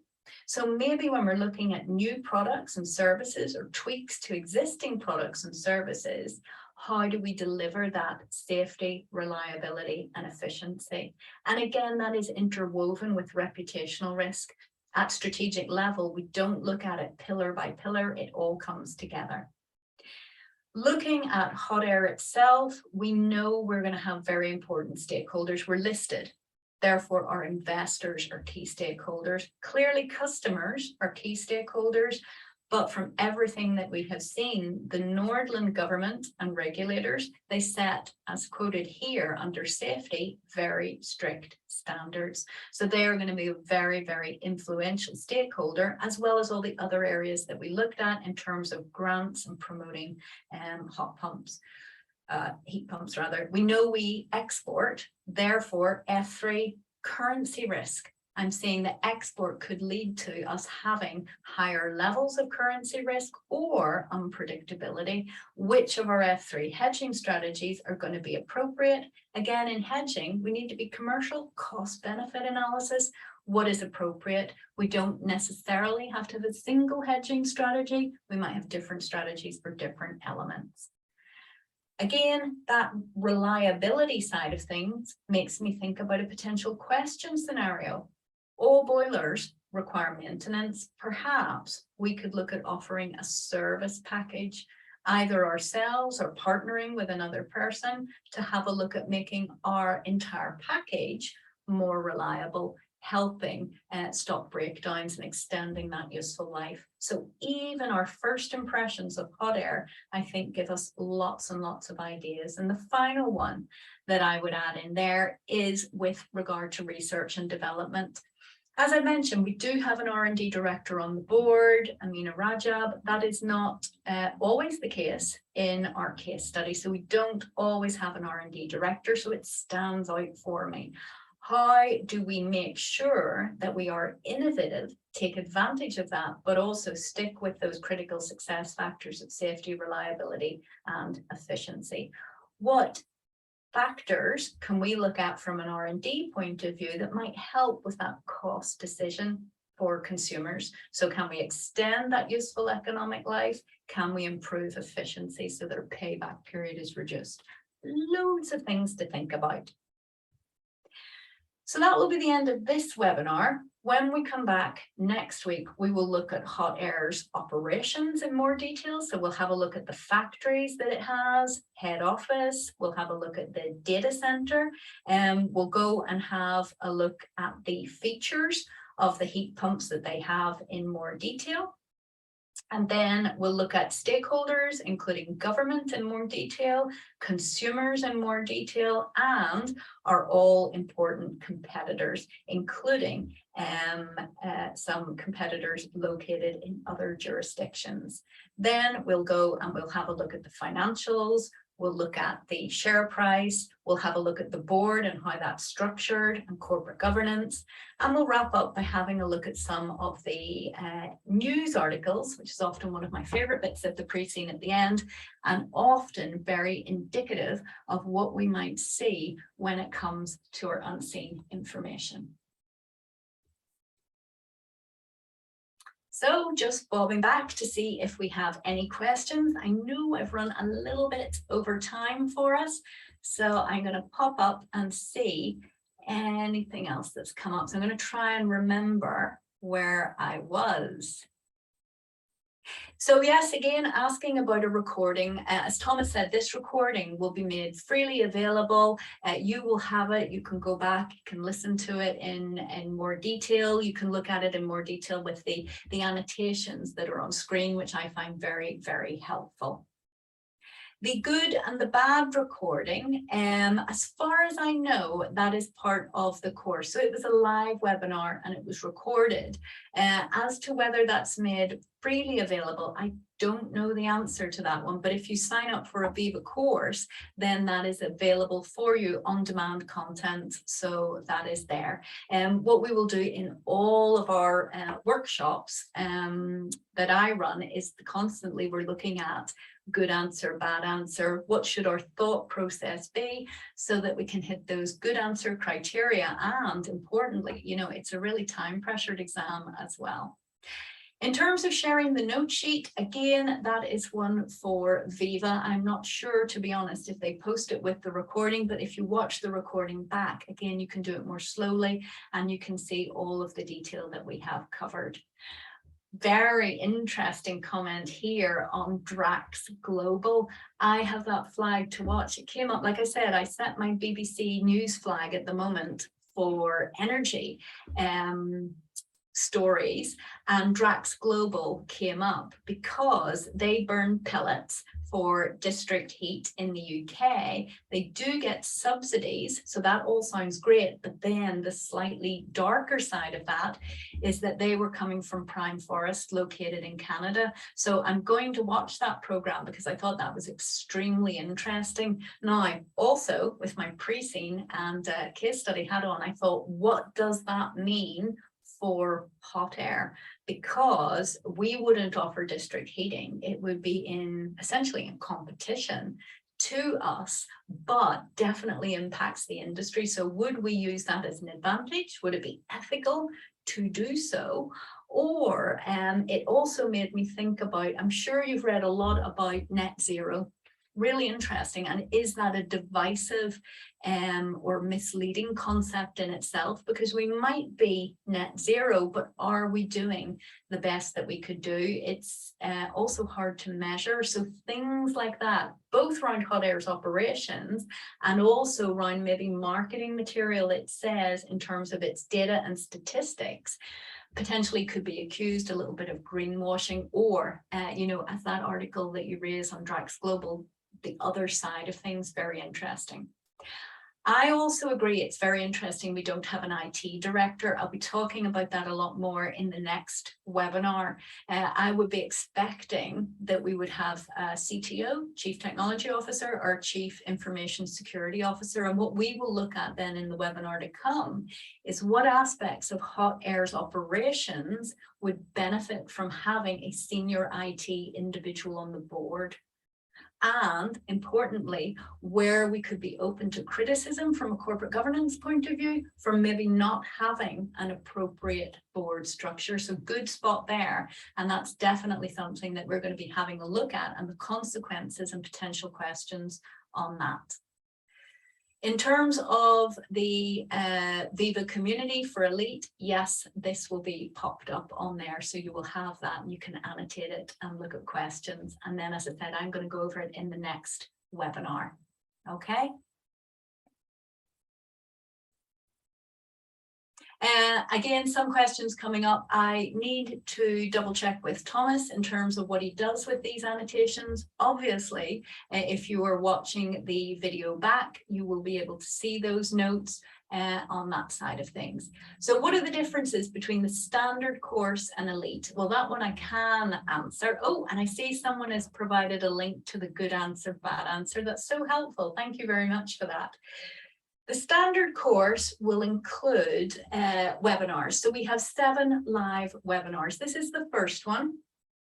And always, I like to do questions at the end. So there'll always be an opportunity to chat around the end. So you do get some live tutor contact, but it's maybe more like this, more like a Q&A rather than a conversation. And those 7 webinars, there's 2 on the pre-scene. This is the first, and then we'll have another one. There's the industry analysis, which is excellent. I would say between the pre-scene and the industry analysis, you're pretty much sorted on what you need to do. And we provide all the links as well, source links for the industry analysis. Then we have my 3 favorite webinars, which are the P3, F3 and E3 applied series. Now, I know Thomas mentioned that we have had some prize winners. So in the last 2 sittings, the world #1 has studied with VIVA, which is extremely complimentary for VIVA's content. I love their materials. They're fantastic. And both of those students, when I spoke to them afterwards, they said that the applied series gave them a lot of insight into the technical areas, but specifically how they're tested at case study. So we've got 3 applied webinars, 1 on each pillar. And then we have the key issues one towards the end. So if you're on the standard package, you would have all of that, as well as just a very informal mid-course drop-in and end-of-course drop-in. Don't have any materials for that, but I just dial in and we have a Q&A like this, and I'll answer your questions and help you as much as I can on that. What you also get with the Elite course, for the mocks that you do, you get personal feedback on those. And from a personal perspective, and I've taught a lot of students with a lot of different providers as well, having personal feedback on your mocks is invaluable. That is the thing that makes the difference. And I would encourage you, if you get that personal feedback, then to have a really good critical look at your answer and where you could have improved, and then you apply that to the next mock. Clearly, if you're on the package that provides you with the answers to the mocks or suggested answers, again, the VIVA answers are of a really high quality, and you can do that critical analysis yourself, even if you don't have that personalized feedback. And then with the Elite group, after the first workshop, where I'll just talk you through a lot of what's in that good answer, bad answer, and we'll drill down on some, any questions you have and issues. But the Elite workshops, the 2nd through to the 6th, are more in-depth mock debriefs. So I will be able to answer your personal questions. We look a lot at exam technique. We look at how we would come up with those ideas in the exam. I'm a big believer on if we can get your thought process correct and good technique, then I know I'm sending you into the exam much more flexible and able to cope with anything. So that's what I aim to do in the elite group as well. And also, if we're in the elite group, the other thing is the little community chat as well. So I try to put something on there every day. As you know, I have my news links, I read something every day. And sometimes also students in the elite group will post a technical query and I like to come back to them that day. So it's horses for courses. I couldn't say which is better, the standard course or the elite course. You will know what level of support works best for you, and that would help you answer. The standard one is very comprehensive. Webinars, we do have a chance to chat, and then the elite has that additional level of support. So I hope that's helpful to give you an idea on that. Live classes, all of the webinars are recorded, and all of those, apart from the chat at the end, as far as I know, that's not recorded. And then that is uploaded on the VIVA site the next day. So 2 pre-scene webinars, industry analysis, 3 applied series, and the key issues, all of those are uploaded. The drop-in sessions and the chit chat afterwards, as far as I know, that's not recorded. That's just for those that are with us. I quite like the chat sessions because I get to know, you know, what you're thinking and how you're doing. In terms of the payments there, again, it is Thomas that you need to ask about those specific questions. So if you could just sort of copy and paste your query there onto info@vivatuition.com, then they will get back to you with an answer on that one. I'm afraid I can do the CIMA technical side, but maybe not so much on that. The first mock opens up in the first week, as far as I know. And again, what I will typically do for the elite guys, and I will be doing that probably over this weekend, is I will set out suggested dates for you to do the mock. What I like to do there is so that we can work with the VIVA markers, so that ideally you have your marked script back before we have the debriefs, and then you can get the most out of the debriefs. Yeah. And I also sometimes like to vary the mocks in the debriefs a little bit to say, well, what if they asked us this instead of this? And again, it's all about building up that flexibility and skills. I suppose another thing that I should say, and you know, you see a wee bit of it here, you're all helping each other, but on the elite chat and also in the group, students support other students. A couple of sittings ago, I had a group of students that, separate from VIVA, but obviously they had met through the elite group. They set up a little study group themselves, and they met just on WhatsApp or things like that a couple of times and had more in-depth sessions. Different students had different strengths in different areas, either from their studies or their professional background, or from the different jurisdictions that we were, you know, living in. And that was lovely to see as well. But that's something that students sort of organized themselves.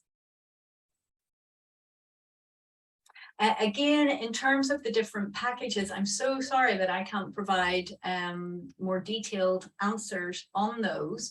It would have to go to Thomas. My understanding, though, like I say, I'm caveating this, so please do confirm, is that if you buy the standard pack, you're provided with the mocks and also suggested solutions. But there is one option, I think, where you get marked feedback as well as the elite group, but Thomas is your man for that. So please ask on info@vivatuition.com. I really like it. I mean, you'll probably notice in the webinars, I get more and more enthusiastic about the topic as it goes along, the more that we learn about it. And I've really got into heat pumps. I've already seen on the elite members already, as Thomas showed us, we've got some great contributions there as well. So hopefully everyone will be as enthusiastic as me. But closing point for me here would be strategic case study is a very, very passable exam.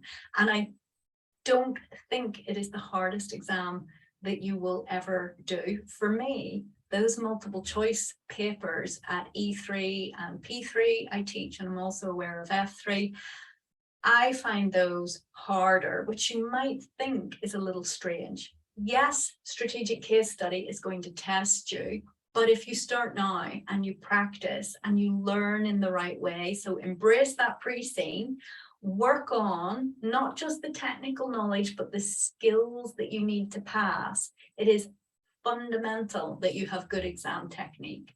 And if you work in the correct way, always critically analyzing what you're doing and looking at where you can improve, you will pass strategic case study. I have lots of students that come to me and say, I've never passed a case study first time.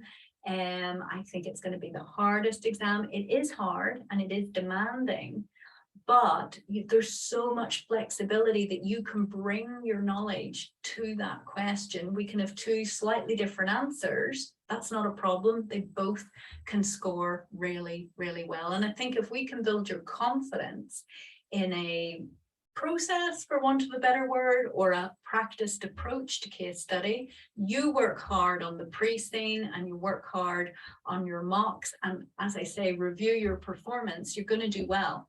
One thing I like to end every workshop with the elite group is I don't like students to leave until they can answer the question, I know what I need to do between this week and next week to improve. And if we always have that mindset, then we are usually very successful by the time it comes to case. So I'm waiting on my August 22 results, but the results before that have been really, really pleasing. As I said, some very high results, but really good pass rates as well. So if you embrace the program, you'll do very well. And I personally believe that the VIVA materials are the best that I have seen, both in terms of the webinars and the mocks are excellent. They're very well thought out and they will prepare you technically and from an industry perspective and from an exam technique perspective. So I do really believe in them. Is there any other question? Oops, I can see a few coming in here.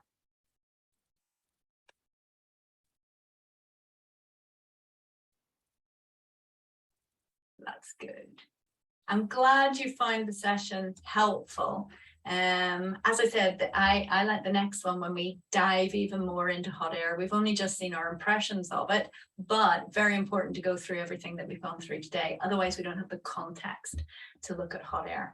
But other than that, I thank you so much for your contributions and your attention. That's going to be everything that we're looking at today. The second pre-scene webinar is next week. It's on Friday evening, UK time. Again, details will be available on the VIVA website, or if you signed up, they're very good at sending you reminders and that side of things. Is that helpful for everyone? Hopefully you have a good idea of our industry, and then in our next webinar, we'll be looking at Hottayr in a lot more detail. Perfect. Lovely. Nice to meet you all. And hopefully, I'll keep my fingers crossed that I'm going to see you on future webinars as well. Take care, everybody. Bye.